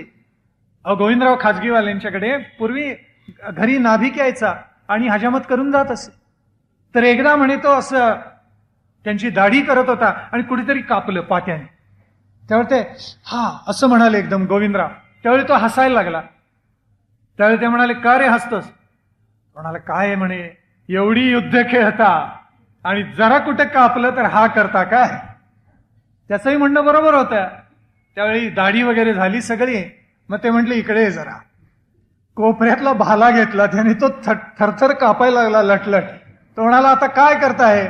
ते म्हणाले, लढाई कशी असते ते तुला दाखवतो. त्याच्या पायावर त्यांनी आपला पाय ठेवला आणि काय केलं तर आपल्या पायातून तो भाला त्याच्या पायातून आरपार मारला. तो म्हणे जमिनीत जाऊन रुतला. त्याचं काय झालं असेल आपण जरा मनाशी कल्पना करा. आणि शांतपणे उभे होते. अशा जखमा होतात लढाईत असं त्याला सांगत होते. आणि तो अर्धमेला झालेला होता खाली. आणि ते म्हणाले, का ओरडतोयस? अगोदर माझ्या पायातून गेला ना भाला खाली, तेव्हा लागला अगोदर मला, वेदना तुला कमी व्हायला पाहिजे. पण अशी अवाढव्य आणि धिप्पाड माणसं त्या कालखंडामध्ये होती. मुठीनं साखर वाटली. ज्या वेळेला पुत्र जन्माला आला राणीसाहेबांच्या पोटी, दुर्दैव असं की तो केवळ 3 महिन्यांचा असताना मृत्यू पावला. केवळ 3 महिन्याचा असताना. माझा प्रवास मध्ये विष्णुभट गोडसे वरसईकरांनी नोंद केलेली आहे. त्याच्यानंतर राणीसाहेबांच्या पोटी एक कन्याही जन्माला आली. पण दुर्दैव असं की दोन्ही मुलं अल्पायुषी ठरली. आणि मग मात्र वेदना झाल्या या गंगाधरराव नेवाळकरांना. आणि त्यांना आता चिंता अशी वाटायला लागली, एवढं मोठं संस्थान, हे सगळं पुढे कोण चालवणार? म्हणून त्यांनी असं ठरवलं, आता दत्तक घ्यायचं. त्यांनी ब्रिटिश सरकारला पत्र लिहिलं आणि त्या पत्रामध्ये त्यांनी नोंद केलेली आहे, झाशी संस्थान आणि ब्रिटिश यांचे परस्पर संबंध अतिशय चांगले आहेत, तेव्हा दत्तक विधान मंजूर करावं. माझं अजून वय झालेलं नाही, अजूनही मला मुलगा होईल मला खात्री वाटते, पण तरी सुद्धा प्रकृती अलीकडे थोडीशी नाजूक झालेली आहे आणि म्हणून मी एक पुत्र दत्तक घेणार आहे. तो माझ्या नात्यामधलाच आहे आणि नात्यातला आहे तो पुत्र. म्हणजे रघुनाथराव नेवाळकरांच्या बाजूनं, म्हणजे गंगाधररावांच्या काकांच्याकडून नात्यातला आहे. रघुनाथरावांच्या नात्यामधला वासुदेवराव नेवाळकर या नावाचे गृहस्थ होते. या वासुदेवराव नेवाळकरांच्या पोटी जो पुत्र जन्माला आला त्याचं नाव होतं आनंदराव. या आनंदरावाला दत्तक घ्यायचं त्यांनी मनाशी नक्की केलं. तर त्यांनी राणीसाहेबांच्यावर बोलणं केलं. उभयताना तो विचार पटला, कारण तो मुलगा राणीसाहेबांना अतिशय आवडत असे. मुजऱ्याला तो येत असे, राणीसाहेबांना भेटायला येत असे. अतिशय चुणचुणीत हुशार मुलगा, 5-6 वर्षांचा. आणि ठरवलं की या मुलाला दत्तक घ्यायचा. आणि दत्तक विधान दिनांक 20 नोव्हेंबर 1853 या दिवशी संपन्न झालं. अनेक मानकरी दरकदार सगळे जमलेले होते. आणि त्यावेळेला मोरोपंतांना आता सरदारकी मिळालेली होती, कारण ते व्याही झाले ना. म्हणून त्यांना 300 रुपये तनखा मिळत होता दर महिन्याला. त्या कालखंडात पहा हो, 1857 म्हणजे 1853 म्हणजे पहा, 300 रुपये प्रतिमासी त्यांना मिळत होते. आणि त्यांच्या पदरी 500 सैनिक होते आणि त्यांचं वैभव वाढलेलं होतं. त्यांनी त्या झाशी शहरामध्ये आल्यानंतर दुसरा विवाह केला. वासुदेवराव खानविलकर या नावाचे गृहस्थ होते. त्यांच्या पोटी एक कन्या जन्माला आलेली होती, जिचं नाव होतं चिमाबाई. या चिमाबाई बरोबर त्यांचा दुसरा विवाह झालेला होता. ही सगळी नावं लक्षात ठेवा. कशी नावं लक्षात राहत नाही? काही जण म्हणतात नाही हो लक्षात. अरे नट्यांची नावं लक्षात राहतात, आमच्या पूर्वजांची नावं लक्षात राहत नाही. हे काय बुद्धीला न पटणार आहे खरं. चिमाबाईशी त्यांचा दुसरा विवाह झाला. मोरोपंत उपस्थित होते, लक्ष्मणराव उपस्थित होते, नरसिंहराव उपस्थित होते, आनंदराय, ही सगळी दिवाण मंडळीत उपस्थित होती. आणि दत्तक विधान सगळं त्या राजसभेमध्ये वाचून दाखवण्यात आलं. आणि ते ऐकणारी 2 लबाड माणसं तिथे उपस्थित होती.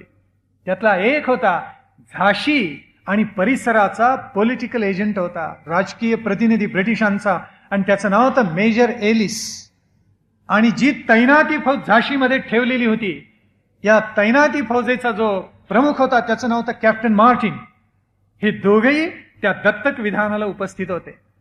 या गंगाधर नेवाळकरांची योग्यता ते जाणून होते, कारण पन्ना असो, दतिया असो, ओढछा असो, छत्तरपूर असो, या सगळ्या ठिकाणून माणसं आलेली होती आणि अतिशय प्रेमाने आलेली होती या दत्तक विधानासाठी. म्हणून अगोदर लग्नालाही आलेली होती. आज सुद्धा आपल्याला सांगतो, दतिया संस्थानामध्ये जर आपण गेलात तर तिथे झाशीच्या राणीसाहेबांची लग्नपत्रिका आहे, कित्येक फूट लांब बसलेली आहे. ती पाहायला मिळाली. मी गेलो तो मुद्दाम की त्याचे काहीतरी फोटो तरी काढून ठेवावे, रंगीत पारदर्शिका कराव्यात त्याच्या, म्हणजे कलर स्लाइड्स त्या कराव्यात म्हणून गेलेलो होतो. तिथे कृष्णराव म्हणून अजूनही संस्थानिकाप्रमाणेच वावरणारा त्यांच्या वंशातला तिथे कोणीतरी आहे, अजूनही आहे, पण त्यांनी ते काय दिली नाही. त्यांना भीती अशी वाटते की शहरामधून आला म्हणजे बहुधा आपल्याला लुबाडायला आला. मी त्यांना अनेक वेळेला सांगितलं शैक्षणिक कामासाठी आम्हाला हवे. मग ते म्हणाले अहो आता शोधायला पाहिजे. मी म्हटलं मी शोधतो, सगळं दप्तर आपलं, मी राहायच्या तयारीनं आलेलो आहे. त्यावेळेला बुंदेलखंड विद्यापीठाचे झा म्हणून इतिहास विभागाचे प्रमुख होते. ते म्हणाले जरा जपून जा, फार आग्रह धरू नका. तर मी म्हटलं का? परत आल्यावर सांगतो म्हणाले.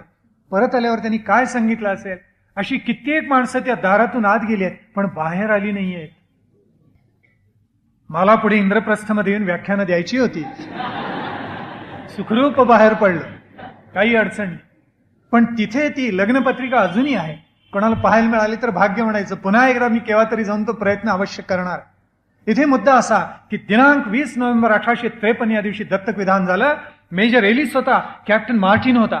आणि त्यावेळेला मेजर एलिसने असा आदेश देऊन ठेवला की गंगाधररावांची प्रकृती ढासळते. तेव्हा कॅप्टन स्कीन म्हणून होता, त्याला सांगून ठेवलं किल्ला ताब्यात घ्यायची तयारी करून ठेव. अतिशय धूर्त, त्यांना राजकारण बरोबर कळत असे. आणि खरोखर या गंगाधररावांना संग्रहिणीचा विकार जडलेला होता आणि पोटात अन्न ठरत नसे, अतिशय अशक्त झालेले होते. दत्तक विधान सगळं पार पडलं. ते पत्र त्यांनी मेजर एलिसच्या हातामध्ये ठेवलं आणि सांगितलं की आपले अत्यंत जिव्हाळ्याचे संबंध आहेत, आपण हे दत्तक विधान मंजूर होईल असं पहा. या बुंदेलखंडाचे जे पॉलिटिकल एजंट आहेत मालकम, त्यांच्याकडे हा खलिता पाठवून द्या. त्यावेळेला मेजर एलिसनी अतिशय गोड हसून सांगितलं की राजे आपण काही चिंता करू नका, हा खलिता मी पाठवतो आणि दत्तक विधान मंजूर होईल असा जास्तीत जास्त प्रयत्न करतो. म्हणजे कंसामध्ये करत नाही. हा भावार्थ 100% होता. आणि त्याच दिवशी रात्री त्यांनी पत्र लिहायला घेतलं आणि त्याला कळलं की राजांची प्रकृती अधिकच ढासळली. सगळं शहर शोकाकुल झालं. आणि योग तरी काय असतात पहा. दिनांक 20 नोव्हेंबर 1853 दत्तक विधान झालं आणि दुसऱ्याच दिवशी म्हणजे दिनांक 21 नोव्हेंबर 1853 या दिवशी गंगाधरराव नेवाळकर मृत्यू पावले. दुसऱ्याच दिवशी गेलेले. आणि त्या सगळ्या झाशी संस्थानावर आघात झाला, प्रचंड आघात झाला. आणि तो लहान मुलगा वेड्यासारखा रडायला लागला, ज्याचं नाव दामोदरराव ठेवलेलं होतं, ज्याचं मूळ नाव आनंदराव, पण दत्तक घेतल्यावर दामोदरराव केलेलं होतं. आणि तो मुलगा रडायला लागला. झाशीच्या राणीसाहेब रडायला लागल्या, अधिकारी सगळे रडायला लागले. नाना भोपटकरांसारखे अत्यंत वृद्ध आणि विश्वासू सरदार, त्यानंही शोकावेग आवरेना. आणि सगळं झाशी शहर या दुःखावेगाखाली, शोकावेगाखाली बुडून गेलं. आणि त्यावेळेला मेजर एलिसनी तातडीने एक खलिता पाठवला, दुसरा खलिता पाठवला. आणि त्यात जे जे घडलं या संस्थानामध्ये त्या सगळ्याची त्यांनी नोंद केलेली होती. आणि दिनांक 25/11 म्हणजे 21ला कोण जर गेले असतील तर गंगाधरराव नेवाळकर गेले. आणि 25ला सगळा तपशील लिहिणारा खलिता मेजर एलिसने पाठवून दिला. मालकमच्या हातामध्ये पडल्यानंतर त्या मालकमनी सुद्धा पत्र कुणाला जर लिहिलं असेल तर लॉर्ड डलहौसीला लिहिलं, कारण तो गव्हर्नर जनरल होता त्यावेळेला. आणि त्याला पत्र लिहिलं. आणि त्या पत्रामध्ये त्यांनी जवळजवळ 20 कलमं आहेत त्या पत्राची. अगदी नमुना आहे पत्र, म्हणजे वाचण्यासारखं आहे. त्यातली 2-3 फक्त महत्वाची कलमं आपल्या कानावर घाल. त्यात त्यांनी लिहिले की गंगाधरराव नेवाळकर झाशीचे संस्थानिक मृत्यू पावले, हे कळवायला मला मोठे दुःख वाटते, मनामध्ये आनंद वाटतो.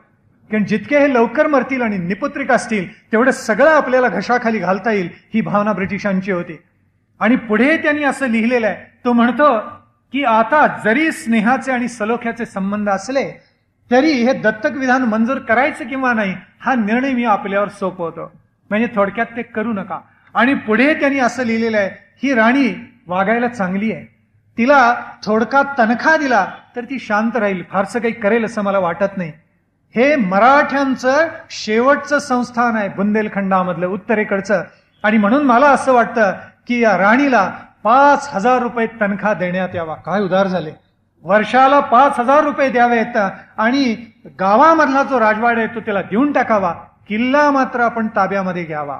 म्हणजे थोडक्यात दत्तक विधान नामंजूर करावा, किल्ला ताब्यामध्ये घ्यावा आणि झाशीचं संस्थान खालसा करावं, असं अप्रत्यक्ष या माल्कमनी लॉर्ड डलहौसीला सुचवलं.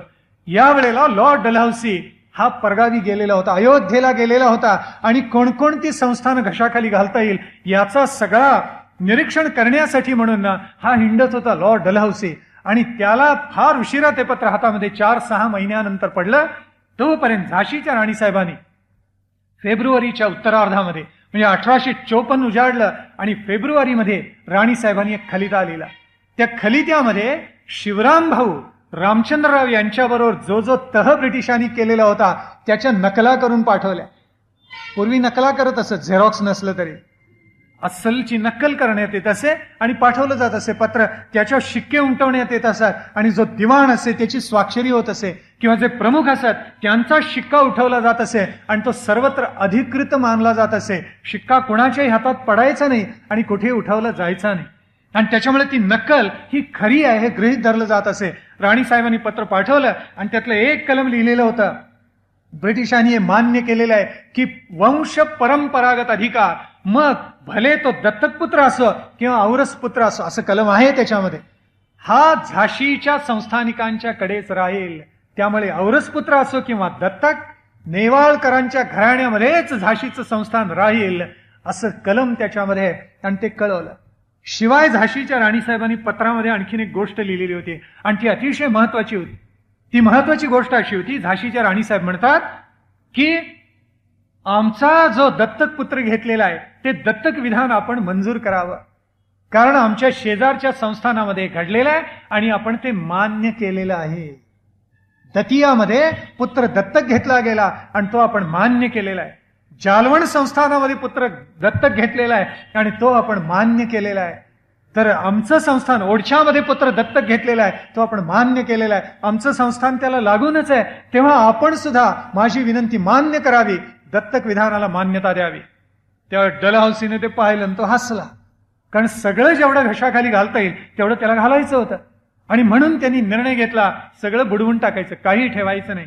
आणि त्यांनी एक मधला मार्ग काय काढला, त्यांनी उत्तर लिहिताना असं लिहिलं, सगळी कलम पहिली लिहिली ब्रिटिशांचा आणि झाशी संस्थांचा काय काय करार झाला आणि पुढे मात्र त्यांनी लिहिलं, असं असलं तरी झाशी हे मराठ्यांचं मांडलिक संस्थान आहे, मराठे संपले याचा अर्थ झाशी संपली. किती तर्कशुद्ध लिहिले पहा त्यांनी. हे पेशव्यांचे मांडलिक आहेत, छत्रपतींचे मांडलिक आहेत आणि छत्रपती पेशवे दोघांनी गुडघे टेकलेत, तेव्हा याला मान्यता द्यायची गरज नाही. झाशी संस्थान ब्रिटिशांनी ताब्यामध्ये घेतलेलं आहे. झाशीच्या राणीसाहेबांना प्रतिवर्षी 5,000 रुपये देण्यात येतील, याच्यापेक्षा जास्ती पैसे मिळणार नाहीत. गावामधला जो राजवाडा आहे तो त्यांना मिळेल. आणि जखमेवर मीठ चोळलं त्या लॉर्ड डलहौसीनी. त्यांनी काय केलं माहितीये आपल्याला, त्यांचा सगळा संपत्तीचा जो वाटा होता झाशीच्या राणीसाहेबांचा तो तर त्यांना दिलाच नाही, तो सगळा गिळंकृत केला ब्रिटिशांनी. दामोदररावाच्या नावावर 8 लक्षाची जहागीर ठेवलेली होती गंगाधरराव नेवाळकरांनी.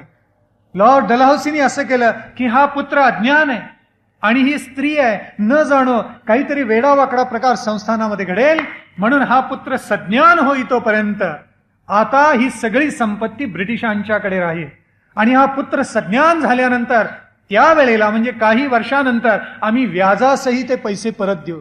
धादांत खोटं. लबाडीचा हा कळस होता. व्याज तर गेल, मुदलातली फुटकी पै दिली नाही. शेवटी उद्या मी सांगणार आहे त्या दामोदररावाचे काय काय हाल झाले आणि त्याला किती वनवास सोसावा लागला, हे उद्याच्या व्याख्यानात सांगणार आहे. पण ब्रिटिशांनी सगळं ते आपल्याकडे घेतलं आणि राणीसाहेबांच्या मनावर फार मोठा आघात झाला. झाशीचं संस्थान तर गेलंच, किल्ला गेला. केवळ एका त्या राजवाड्यामध्ये ब्रिटिशांचा आश्रितून आपल्याला राहावं लागलं आणि त्या रणरागिणीला ते मानवेना. हृदयामध्ये स्वातंत्र्याच्या आणि स्वराज्याच्या उर्मी जागायला लागल्या. कितीही आपण यांच्याशी चांगले वागलो तरी या ब्रिटिशांना केवळ राजकारण करायचंय आणि सगळा हिंदुस्थान लाल करून टाकायचं आहे हे त्यांच्या लक्षात आलं. शिवाजी महाराजांनी फार पूर्वी ओळखलेलं होतं. राजापूरची वखार शिवाजीराजांनी खणून काढली ती आणि त्यावेळेला एक पत्र लिहिलं आपल्या अधिकाऱ्याला कोकणच्या, आणि त्यात लिहिलेलं सावधान या टोपीकर, हे टोपीकर इंग्रज म्हणजे अत्यंत लबाड आणि धूर्त आहेत. शिवाजीराजांचं वाक्य आहे. हे कसे आहेत? शिवाजीराजांनी लिहिले, हे गोचडासारखे आहेत. गायीच्या चळावर बसले तर दूध पिणार नाहीत, गायीचं रक्त पितील. शिवाजी महाराजांनी लिहिले. काय हा बुद्धिमान मनुष्य असला पाहिजे पहा. ब्रिटिशांना त्यांनी बरोबर जोखलेलं होतं की हे इथे कशासाठी आलेत हे राजांनी ओळखलेलं होतं. आणि राणीच्या मनामध्ये सुद्धा आता लक्षात आलं, कितीही आपण सौम्यपणे वागलो तरी हे सगळं घशाखाली घातल्याशिवाय राहणार नाहीत. आणि मग एक एक दिवस पुढे गेला. हा मुलगा 5-6 वर्षांचा होता आणि त्याची मुंज करायची आता ठरली. 7वं वर्ष लागलं पूर्ण झाल्याबरोबर. आणि राणीसाहेबांनी सांगितलं की पुत्राची मुंज करायची, तेव्हा आपल्याकडे जे पैसे आहेत त्यातले 1 लक्ष रुपये आम्हाला मुंजीसाठी द्या, कारण हा संस्थानिकाचा मुलगा आहे. त्या इतमामानं थाटाथाटानं या मुलाची मुंज उपनयन संस्कार व्हायला पाहिजे. त्यावेळेला लॉर्ड डलहौसीने सांगितलं, असे पैसे आम्हाला देता येणार नाही. उद्या तुमचाच पुत्र आमच्यावर आक्षेप घेईल आणि म्हणेल माझ्या मुंजीसाठी तुम्ही माझ्या आईला पैसे का दिले. त्यांच्याकडे असं घडत असेल. आमच्याकडला संस्कार असा नाहीये. मातृदेवो भव पितृदेवो भव असा संस्कार आहे. पण लॉर्ड डलहौसीने एक छदाम दिला नाही आणि इतकं वाईट वाटलं राणीसाहेबांना. प्रश्न असा निर्माण झाला, आता काय करायचं. उपनयन संस्कार तर केला पाहिजे, मुंज तर केली पाहिजे. आणि म्हणून अतिशय त्या काळजीत होत्या. आणि त्यावेळेला त्यांची पुण्याई अशी, त्यांना लोक इतके मानत असत की 2-4 प्रतिष्ठित व्यापारी राणीसाहेबांना भेटायला आले आणि ते म्हणाले, राणीसाहेब आपण चिंता करू नका, हा आमचाच पुत्र आहे असं आम्ही समजतो, आमचा राजा आहे भविष्यकालीन, याची मुंज थाटामाटात व्हायला पाहिजे. आणि खरोखर त्यांनी 1 लाख रुपये गोळा केले आणि राणीसाहेबांच्या ओटीमध्ये घातले आणि सांगितलं मुंज धामधुमीच होऊ दे. आणि खरोखर दामोदररावाची मुंज अतिशय आनंदामध्ये साजरी करण्यात आली. अवघ्या झाशी संस्थानानं पुन्हा एकदा ते सगळं वैभव पाहिलं. पण राणीसाहेबांच्या मनामध्ये आता मात्र आलेलं होतं, हे ब्रिटिश आपल्याला असे सोडणार नाहीत. झाशी जवळजवळ त्यांनी गिळलेलीच आहे, आपल्याला वनवासी केल्याशिवाय हे सोडणार नाहीत. आता काहीतरी केलं पाहिजे, कारण सगळा इतिहास त्यांनी अभ्यासलेला होता. त्यांच्या लक्षात आलेलं होतं 1796 साली तंजावर खालसा झालेला होता. इसवी सन 1800 मध्ये सुरत ब्रिटिशांनी गिळलेलं होतं. इसवी सन 1818 मध्ये पेशवाई खालसा झालेली होती. इसवी सन 1843 मध्ये कंथाल, सिंध, कैथाल आणि सिंध ही दोन्ही राज्य दत्तक विधान नामंजूर करून ब्रिटिशांनी आपल्या घशाखाली केव्हाच घातलेली होती. 1845 साली पंजाब त्यांनी गिळलेला होता. आणि त्याच्याही पुढे जाऊन 1847, 1849 मध्ये झाशी शहराच्या आजूबाजूला असलेली लहान मोठी अनेक संस्थानं ब्रिटिशांनी गिळलेली होती. 1854 साल उजाडलं आणि ब्रिटिशांनी 2 आघात प्रचंड केलेले होते. एक सातारा गिळून टाकलं आणि दुसरं नागपूर गिळलेलं होतं. 2 प्रचंड संस्थानं या महाराष्ट्रामधली ह्या ब्रिटिशांनी गिळंकृत करून टाकली. आप्पासाहेब ज्या वेळेला स्वर्गवासी झाले त्यावेळेला प्रताप सिंहांना त्यांनी देशोधडीला लावलं आणि सगळी संस्थानं भराभरा गिळंकृत केली. नागपूरची जी राणी होती तिचं नाव होतं बंकाबाई. या बंकाबाईनं प्रचंड प्रयत्न केला की आपलं संस्थान जगावं. ते जगलं तर नाहीच, ब्रिटिशांनी गिळलं आणि शिवाय नागपूरकर भोसल्यांची सगळी जी दौलत होती त्याचा जाहीर लिलाव केला. सगळे पैसे खाऊन टाकले, पैन पै ओरबाडून खाऊन टाकली. आम्हाला इतकं पिळलं की शेवटचा थेंब सुद्धा आमच्यात राहू नये इतकं सगळं आम्हाला पिळून टाकलं. आणि नागपूर आणि सातारा वरवर मात्र म्हटलं आमचा दोस्तीचा तह आहे, आम्ही मैत्रीच्या नात्यानं हे संस्थान राखतो आहोत.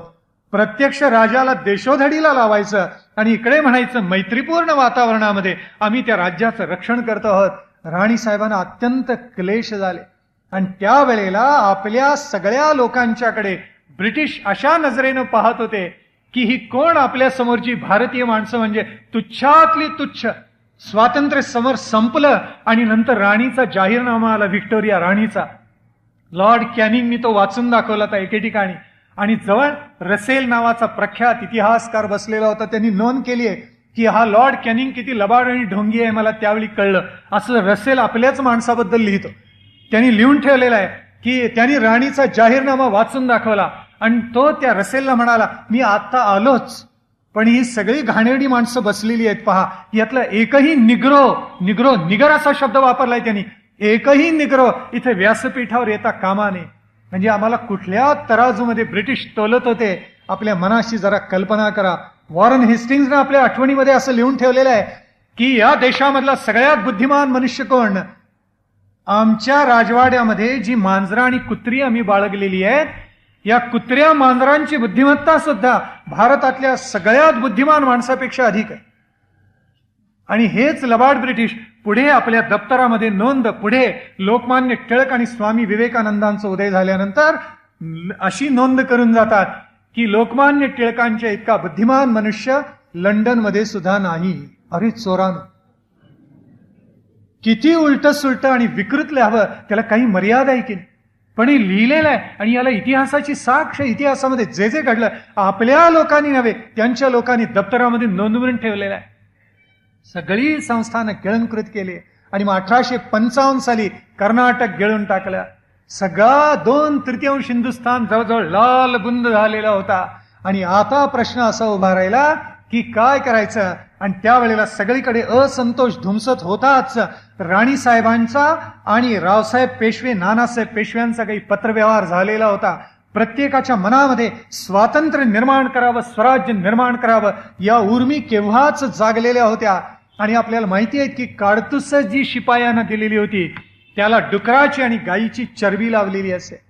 गाय हिंदूंना अत्यंत पवित्र आणि डुक्कर हे मुसलमानांना निषिद्ध. हे ज्या वेळेला कळलं त्यावेळेला ती काडतुस आपल्या सैनिकांनी फेकून दिली. आणि फेकून दिल्यानंतर अनेक ठिकाणी भरा उठाव व्हायला प्रारंभ झाला. मीरतला ठिणगी पडली आणि मंगल पांडे पहिला हुतात्मा झाला अनेक ठिकाणी. आणि त्याचं लोण भराभरात सगळीकडे पसरलं. दिल्लीत गेलं, छत्तरपूरला गेलं, पन्नाला गेले, चरखारीला गेलेलं, लखनौला पोहोचलेलं होतं, कानपूरला गेलेलं होतं. आणि कानपूरला ब्रिटिशांची प्रचंड सेना होती आणि त्याच्यावर नानासाहेब पेशव्यांच्या नेतृत्वाखाली आक्रमण केलं आणि सगळ्या ब्रिटिशांना कंठस्नान घालण्यात आलं. सगळे ब्रिटिश पराभूत झाले आणि तिथून ते जे पळाले कानपूरपासून नदीवर आले आणि गंगा नदीचा आश्रय घेऊन 4-5 वाचलेले ब्रिटिश अलाहाबादला पळून गेले. आपण कधी गेलात का? गेला नसाल तर जा. दुसऱ्या बाजीरावांना एक कन्या होती. या कन्येचं नाव होतं मैना. ही त्या धामधुमीमध्ये ब्रिटिशांना सापडली. तिनं काहीही केलेलं नव्हतं, शस्त्र हातात धरलेलं नव्हतं, कुणाला चिथावणी दिलेली नव्हती. या मैनाला या ब्रिटिशांनी जिवंत पकडलं आणि त्या घाटावर एक खांब उभारला लाकडी. तिला त्या खांबाला बांधलं मैनेला. आणि काय केलं या ब्रिटिशांनी? तिला शेकडो माणसं पाहत असताना जिवंत जाळली. मैनेला जाळली. स्वातंत्र्यासाठी ही मैना सती गेली असं आज कानपूरमधली माणसं म्हणतात. आपण जाऊन जरा अभ्यास करा. ती सती गेली कशासाठी? तर स्वराज्यासाठी, स्वातंत्र्यासाठी. म्हणून त्या घाटाला, गंगेच्या घाटाला नाव सुद्धा आज सती चौर घाट असं म्हणतात आज सुद्धा. पण तिथेही प्रचंड लढाई झाली ती आणि गंगेचं पात्र लालबुंद होऊन गेलं. स्वातंत्र्य सैनिकांनी अनेक ब्रिटिश सैनिकांना कंठस्नान घातलं. उरलेले 4-5 वाचले. ते नदीचा आश्रय करून नावेत बसून अलाहाबादला पळून गेले. आणि सगळं उत्तर हिंदुस्थानामध्ये जे पसरलेलं होतं ते हळूहळू झाशीच्या शहरामध्ये येऊन पोहोचलं. आता राणीसाहेबांच्या समोर पेच असा होता, लढायचं किंवा नाही. राणीसाहेबांच्या हातामध्ये सत्ता नव्हती, दारुगोळा नव्हता, तोफा नव्हत्या, सैनिक नव्हते, शस्त्र नव्हती, तलवारी नव्हत्या. कशाच्या बळावर लढणार असा प्रश्न होता. तेव्हा त्यांनी ठरवलं आता तरी आपण शांत राहूया, आपलं बळ वाढल्याशिवाय आपल्याला काही झुंजता येणार नाही. हे लोण येऊन पोहोचलं आणि स्वातंत्र्य सैनिकांचा जो प्रमुख होता त्याचं नाव होतं कालेखा. आणि तिथे जो ब्रिटिश अधिकारी होता त्याचं नाव होतं गॉर्डन. हा गॉर्डन इतका घाबरला कारण त्याच्या जवळचं बळ कमी होतं, त्याला आपलं भवितव्य स्पष्ट दिसायला लागलं आणि तो म्हणाला आपण मारले जाणार यात काही शंका नाही. आणि त्याच्या असं लक्षात आल्यानंतर त्यांनी एक युक्ती केली. तो पहिल्यांदा कोणाकडे आला तर राणीसाहेबांच्याकडे. आणि राणीसाहेबांना म्हणाला आम्हाला वाचवा. अरे सगळं झाशीचं संस्थान तुम्ही गिळंकृत केलं आणि आता उठाव झाल्यावर म्हणता की आम्हाला वाचवा. राणीसाहेब म्हणाल्या, आपल्या संरक्षणाची जबाबदारी आम्हाला घेता येणार नाही, कारण आमच्याजवळच सामर्थ्य नाही. हा, एक जबाबदारी आम्ही घेतो. आमची माणसं किती सज्जन प्रकृतीची पहा. ब्रिटिश आपल्या एंट्रेंचमेंटमध्ये, म्हणजे जो कॅम्प होता तिथे पडलेला, या कॅम्पमध्ये आपल्या तळामध्ये जेवढ्या स्त्रिया असतील, जेवढी लहान मुलं असतील, जेवढी वृद्ध माणसं असतील, त्या सगळ्यांना आमच्या राजवाड्यामध्ये पाठवा. या सगळ्यांचं उत्तरदायित्व आमच्यावर आहे. असा उदाहरण जगाच्या इतिहासामध्ये फार थोड्या ठिकाणी पाहायला मिळत. आपल्या शत्रूच्या वृद्धांची सुद्धा राणीसाहेबांनी काळजी घेतली आणि खरोखर गॉर्डननी सगळे वृद्ध स्त्रिया, तरुणी, लहान मुलं ही सगळी राजवाड्यामध्ये पाठवली. या सगळ्यांना उत्तम प्रकारे खाऊ पिऊ जर कोणी घातलं असेल, झाशीच्या राणीसाहेबांनी खाऊ पिऊ घातलं आणि त्यांची अतिशय काळजी घेतलेली आहे. आणि त्यावेळेला बाहेर प्रचंड युद्ध झालं, गॉर्डन मारला गेला. जोगन बाग या नावाची जागा आहे, छोटी छोटी छोटी मंदिर आहेत. कानपूरमध्ये जशी आहेत तशी त्या झाशीमध्ये आहेत. आणि जोगनबाग जागा आहे, तिथे प्रचंड युद्ध झालं आणि त्यात ब्रिटिशांचा सपशेल पराभव झाला. स्वातंत्र्य सैनिकांनी प्रचंड विजय मिळवला आणि त्यावेळेला तो कालेखा राजवाड्यावरच चाल करून आला आणि तो असं म्हणाला की सगळे जे तुमच्याकडे कैदी आहेत आत, ते आमच्या स्वाधीन करा, आम्ही त्यांना मारणार आहोत. यशामुळे स्वातंत्र्य सैनिक असे बेभान झालेले होते की स्त्रियांना आम्ही कापून काढू म्हणायला लागले. त्यावेळी राणीसाहेबांनी सांगितलं, माझे प्राण जातील पण मी कुणालाही तुमच्या ताब्यामध्ये देणार नाही. इथे वृद्ध आहेत, वृद्ध स्त्रिया आहेत, तरुणी आहेत, लहान मुलं आहेत आणि ते सगळे अश्राप आहेत. त्यांनी कोणतंही पाप केलेलं नाहीये, त्यांनी कोणताही अपराध केलेला नाहीये. यापैकी एकही व्यक्ती कालेखा मी तुझ्या ताब्यामध्ये देणार नाही. त्यावेळी तो कालेखा ऐके ना, तो म्हणायला लागला, मी तोफा डागेन, राजवाडा उद्ध्वस्त झाला तरी मला माहिती नाही. त्यावेळेला राणीसाहेब म्हणाल्या, तोफा डागून तरी बघ, पहिल्यांदा दाणपट्टा घेऊन मी पुढे युद्धाला उभी राहिलेली असेल. आणि त्यावेळेला वातावरणामध्ये इतका तणाव आला आणि मग लक्ष्मणरावांनी राणीसाहेबांना सांगितलं, राणीसाहेब, यातून आता काहीतरी सुवर्णमध्य काढला पाहिजे. ही माणसं अशी बेभान झाली आहेत आणि ब्रिटिशांचं रक्त त्यांना पाहिजे, कारण ब्रिटिशांनी त्यांचं रक्त तसंच शोषलेलं आहे. म्हणून आता आपल्याला मध्यम मार्ग काढला पाहिजे आणि म्हणून काय करा, यांना काहीतरी द्या. शेवटी खाजगीतून आपल्या झाशीच्या राणीसाहेबांनी 1,00,000 रुपये कालेखाला दिले आणि ते 1,00,000 रुपये घेऊन अवघे स्वातंत्र्य सैनिक नाचत नाचत निघाले आणि गर्जना करत गेलेले आहेत की आता अंमल कोणाचा, झाशीच्या राणीचा, लक्ष्मीबाईचा, अशा गर्जना करत सगळे उत्तरेकडे निघून गेले. मग मात्र राणीसाहेबांचे या सगळ्यांनी आभार मानले आणि एका त्या मेजर एलिसने सुद्धा नंतर खलिता जो पाठवलाय त्याच्यात लिहिलं, राणीसाहेबांचा कोणताही अपराध नाही, कोणताही दोष नाही. उलट आपले जे सेनापती होते, आपले जे सैनिक होते, त्यांच्या पत्नी, त्यांच्या घरामधली वृद्ध माणसं यांचं रक्षण या झाशीच्या राणीनं केलेलं आहे. हे सगळं प्रत्यक्ष खलित्यामधून मेजर एलिसनी कळवलं, तरी सुद्धा लॉर्ड डलहौसीला काही फारसं प्रेम वाटलं नाही. त्याच्या अगोदरच तो निघून गेलेला होता. इसवी सन 1855 मध्ये त्याची कारकीर्द संपली. लॉर्ड डलहौसीनं सगळं इथं टाकलं.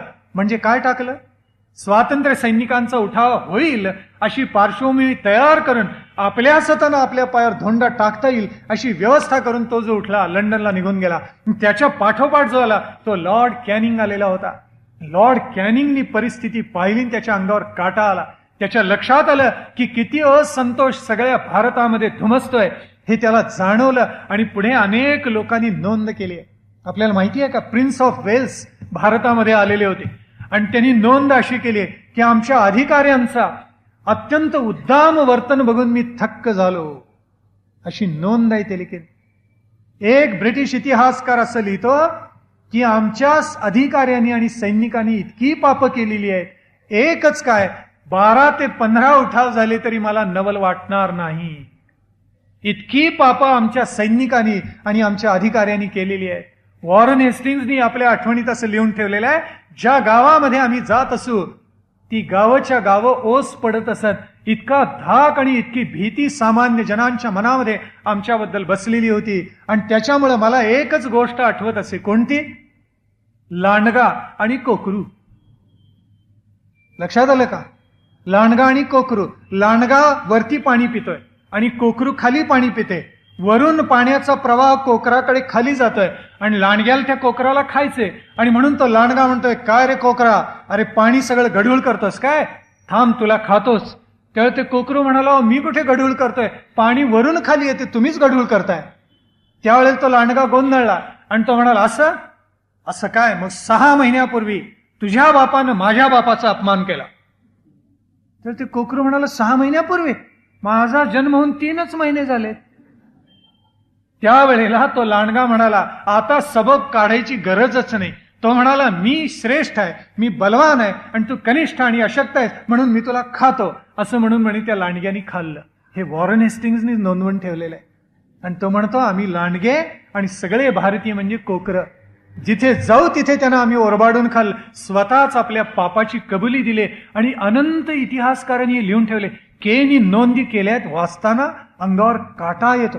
कॅप्टन नील या नावाचा अधिकारी होऊन गेला. या अधिकाऱ्यानं काय केलं असेल, लॉर्ड कॅनिंगनी त्याला सांगितलं की तू जा आणि दहशत बसव, एवढंच काम त्याच.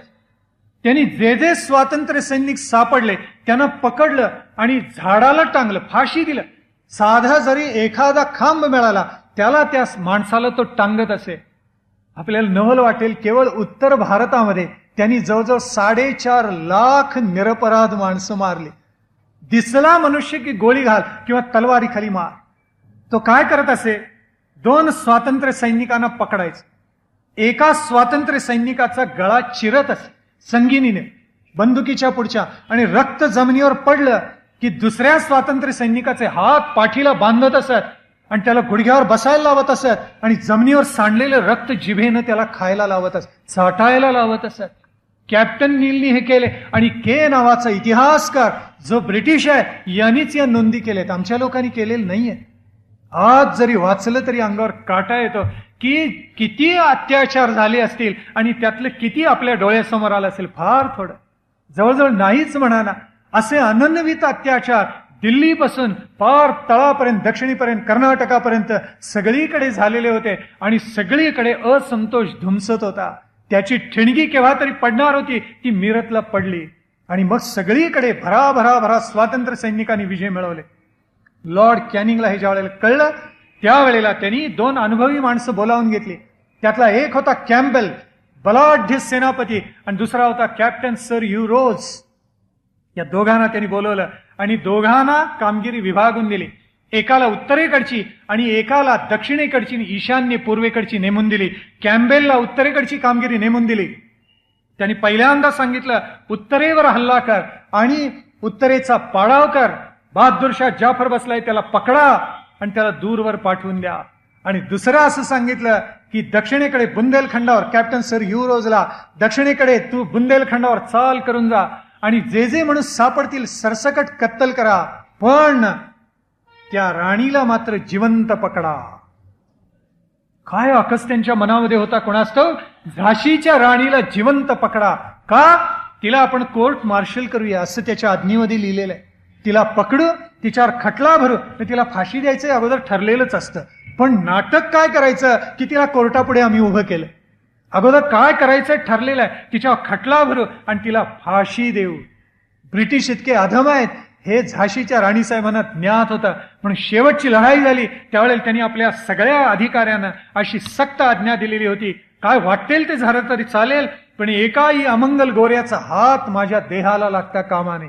बजावून ठेवलं तर आपल्या सगळ्या सैनिकांना, रामचंद्ररावांना, रघुनाथ सिंहांना आणि अन्य अनेक जणांना बजावून ठेवलं तर काय वाटेल ते झालं तरी चालेल, पण या गोऱ्याचा अस्पर्श माझ्या देहाला, हा त्याचा स्पर्श होता कामा नये. आणि म्हणून आपण काळजी घ्या. चहूबाजूनी उठाव झाला आणि कॅम्बेलनी दैदिप्यमान विजय मिळवला. तो मध्य आशियामध्ये लढलेला अत्यंत सामर्थ्यशाली असा सेनापती होता. अहो, आमच्याकडे कुठे उठावच झाला नाही. 90% भारत आपल्याला नवल वाटेल शांत होता. दक्षिणेकडे अजिबात कुणीही लढलं नाही. म्हणजे बरवा सागरच्या खाली, नर्मदेच्या खाली कुठेही उठाव झाला नाही आणि माणसं लढलीच नाही. थोड्या ठिकाणी राज्यक्रांती झाली, थोड्या ठिकाणी स्वातंत्र्य सैनिक लढले आणि फार थोड्या ठिकाणी सामान्य नागरिक लढलेले. अत्रीनी एक वाक्य असं लिहिले, आमच्या भारतीय जनतेने सगळ्या जेवढी माणसं भारतात होती त्यांनी पाण्याची एक एक चूळ जरी थुंकली असती तरी त्यात ब्रिटिश वाहून गेला असता. काय सुंदर वाक्य. पण आमच्या माणसाने हे करायला सुचलंच नाही. नर्मदे खालचा सगळा दक्षिण हिंदुस्थान हा संपूर्णपणे शांत होता. आणि त्यावेळेला पुढे तर एक वाक्य लिहिलेलं आहे सर युरोजनी, if Scindia joins the queen of झाशी tomorrow I will have to pack up and go back to London. शिंद्यानी जर या स्वातंत्र्य सैनिकांशी आणि झाशीच्या राणीशी हात मिळवणी केली तर उद्या मला लंडनला परत जावं लागेल. इतकं सगळं हे असं जगडव्याळ स्वरूप मला आता दिसायला लागलेलं आहे. कशाचं? स्वातंत्र्य युद्धाचं. दक्षिणेमध्ये उठाव झाला असता, कारण त्यावेळेस ब्रिटिशांचे पाय उत्तरेकडे जास्ती रोवले गेलेले होते. दिल्ली बंगालमध्ये प्रामुख्याने होते, दक्षिणेकडे नव्हते असं नाही, मद्रासमध्ये होते. पण त्यांना अत्यंत अवघड गेलं असतं. पण दुर्दैवानं आमची माणसं लढलीच नाहीत. काय सांगू आपल्याला. पण ही रणरागिणी त्या युद्धामध्ये अशी तळपली आहे म्हणून सांगू. तिनं जो उठाव केला, स्वातंत्र्याचा झेंडा खांद्यावर घेऊन असा पराक्रम गाजवला की शत्रूंनी आश्चर्याने तोंडामध्ये बोटं घातली, असा रणरागिणीने पराक्रम केला. म्हणून आमच्या सुभद्रा कुमारी चौहान सुद्धा उचंबळून गेल्या. आणि काय सुंदर त्यांनी वर्णन केलंय. त्यांनी कविता लिहिली, या रणरागिणीचं वर्णन केलेलं आहे. सिंहासन हिल उठे राजवंशों ने भ्रिकुटी तानी थी. सिंहासन हिल उठे राजवंशों ने भ्रिकुटी तानी थी. बूढ़े भारत में भी आई फिर से नई जवानी थी. चमक उठी सन 57 में वो तलवार पुरानी थी. क्या खूब लड़ी मर्दानी वो तो झांसी वाली रानी थी. वो तो झांसी वाली रानी थी. अंगावर रोमांच उभे राहावेत असं काही विलक्षण सुभद्रा कुमारी चव्हाणनी लिहून ठेवले. आणि शेवटी ते म्हणतात, अभी उम्र कुल 23 की थी मनुज नहीं अवतारी थी. आज सुद्धा आपण बुंदेलखंडामध्ये गेलात तर सगळे म्हणतात ती महाकालीचा अवतार होती, पार्वतीचा अवतार होती, जगदंबेचा अवतार होती असं सांगणारी माणसं आपल्याला भेटतील. अभी उम्र कुल 23 की थी. 23 वर्ष सुद्धा पूर्ण नव्हती. 22 वर्ष 8 महिन्यांचं वय असताना रणांगणावर राणीसाहेबांनी आपला देह टाकला. वीरगतीला त्या प्राप्त झाल्या. पण या दीड वर्षामध्ये शेवटच्या राणीसाहेबांनी जे घडवलं ते केवळ अलौकिक होतं, केवळ अलौकिक. त्याला कोणती सीमारेषा नाही. विद्युल्लतेसारखी ही रणरागिणी स्वातंत्र्य लक्ष्मी तळपून गेली. काल आपण उल्लेख केला की घन तिमिराहुनी चमक विजेची बरी बरी क्षणभरी. हृदया उच्च तेज मनी धरी, हृदया उच्च ध्येय मनी धरी. खरंच आहे, असं ध्येय धरावं की लोकांनी त्याचे पवाड नंतर गावे. आपल्याकडे म्हण आहे, प्रसंगाशिवाय परिचय नाही, पराक्रमाशिवाय प्रसंगाशिवाय. जसा प्रसंग आल्यानंतर माणसाचा आपल्याला परिचय होत जातो. चमत्काराशिवाय नमस्कार नाही. खरंच आहे, पराक्रमाशिवाय पवाड नाही आणि चमत्काराशिवाय नमस्कार नाही. राणीसाहेबांनी असा पराक्रम केला म्हणून त्यांचे पवाड गायले जातात. म्हणून त्यांच्या कर्तृत्वाचा आलेख अनेक कवींनी आपल्या काव्यामध्ये मांडला. आणि म्हणून भारातांबे सुद्धा नाही का उचंबळून गेले. रे हिंद बांधवा थांब या स्थळी अश्रू दोन ढाळी, ती पराक्रमाची ज्योत मालवे इथे झाशीवाली. म्हणून भारातांबेनी सुद्धा लिहून ठेवले. पण तो सगळा दैदिप्यमान इतिहास कसा घडला ते आपल्याला उद्याच्या व्याख्यानामध्ये पाहायचं. पण एकच आपल्याला सांगायचं की झाशीच्या राणीसाहेबांनी ती कमल निवासिनी लक्ष्मी होती आणि तिनं असं वैभव झाशीचं कळसाला नेऊन पोहोचवलेलं होतं. तिने असा कोश निर्माण केला होता, खजिना निर्माण केलेला होता. हा सगळा उज्ज्वल इतिहास उद्याच्या व्याख्यानामध्ये आपण पाहायचा. आज मनोभावे जे ऐकलं ते चित्तामध्ये साठवायचं. त्या रणरागिणीला मनोभावे नमस्कार करायचा आणि आज इथेच विरमायचं.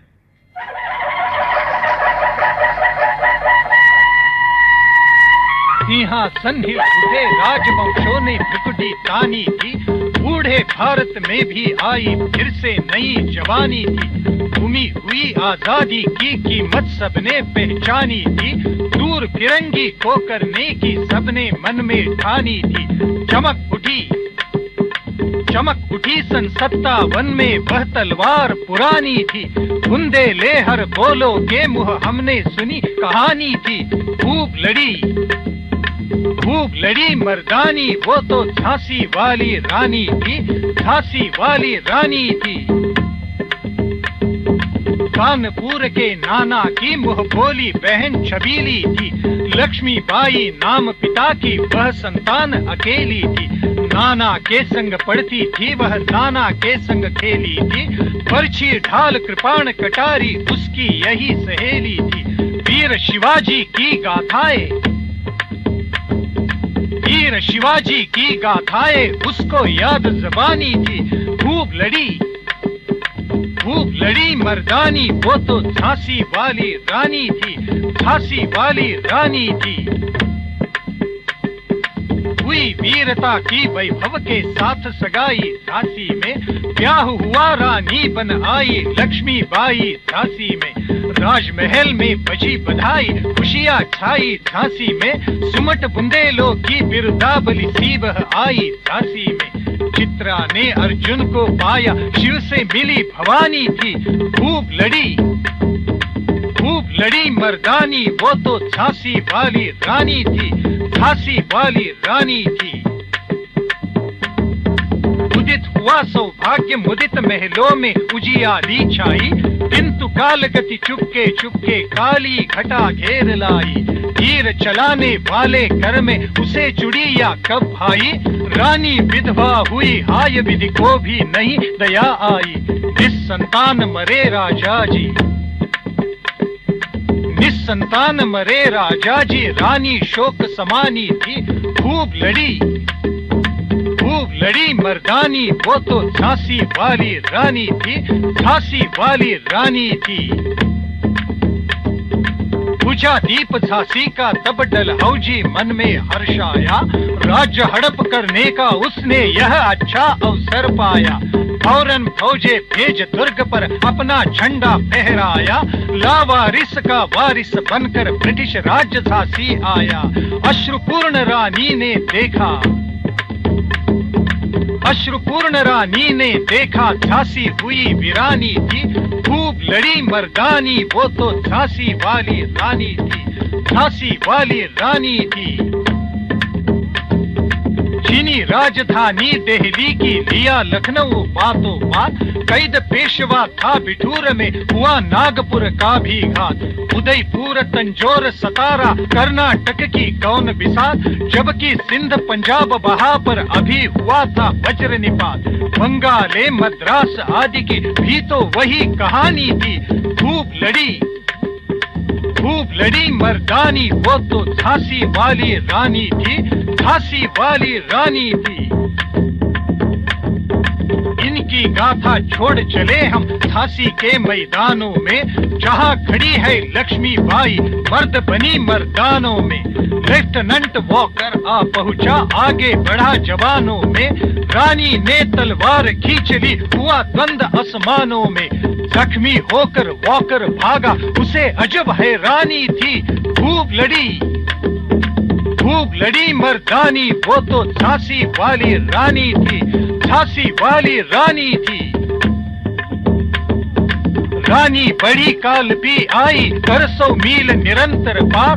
घोड़ा थक कर गिरा भूमि पर, गया स्वर्ग तत्काल सिधा। यमुना तट पर अंग्रेजों ने फिर खाई रानी से हार। विजयी रानी आगे चल दी, किया ग्वालियर पर अधिकार। अंग्रेजों के मित्र सिंधिया ने छोड़ी राजधानी थी। खूब लड़ी मर्दानी, वो तो झांसी वाली रानी थी, झांसी वाली रानी थी। विजय मिली पर अंग्रेजों की फिर सेना घिर आई थी। अब के जनरल स्मिथ सम्मुख था, उसने मुंह की खाई थी। राना और मुंद्रा सखिया रानी के संग आई थी। युद्ध क्षेत्र में उन दोनों ने भारी मार मचाई थी। पर पीछे यू रोज आ गया, हाय घिरी अब रानी थी। खूब लड़ी मर्दानी, वो तो झांसी वाली रानी थी, झांसी वाली रानी थी। तो भी रानी मार काट कर चलती बनी सैन्य के पार। किंतु सामने नाला आया, था यह संकट विषमापार। घोड़ा अड़ा नया घोड़ा था, इतने में आ गए सवार। रानी एक शत्रु बहुतेरे, होने लगे वार पर वार। घायल होकर गिरी सिमनी, उसे वीर गति पानी थी। खूब लड़ी मर्दानी, वो तो झांसी वाली रानी थी, झांसी वाली रानी थी। रानी गई सिधार चिता अब उसकी दिव्य सवारी थी, मिला तेज से तेज तेज की वह सच्ची अधिकारी थी। अभी उम्र कुल 23 की थी, अभी उम्र कुल 23 की थी, मनुज नहीं अवतारी थी, हमको जीवित करने आई वन स्वतंत्रता नारी थी। दिखा गई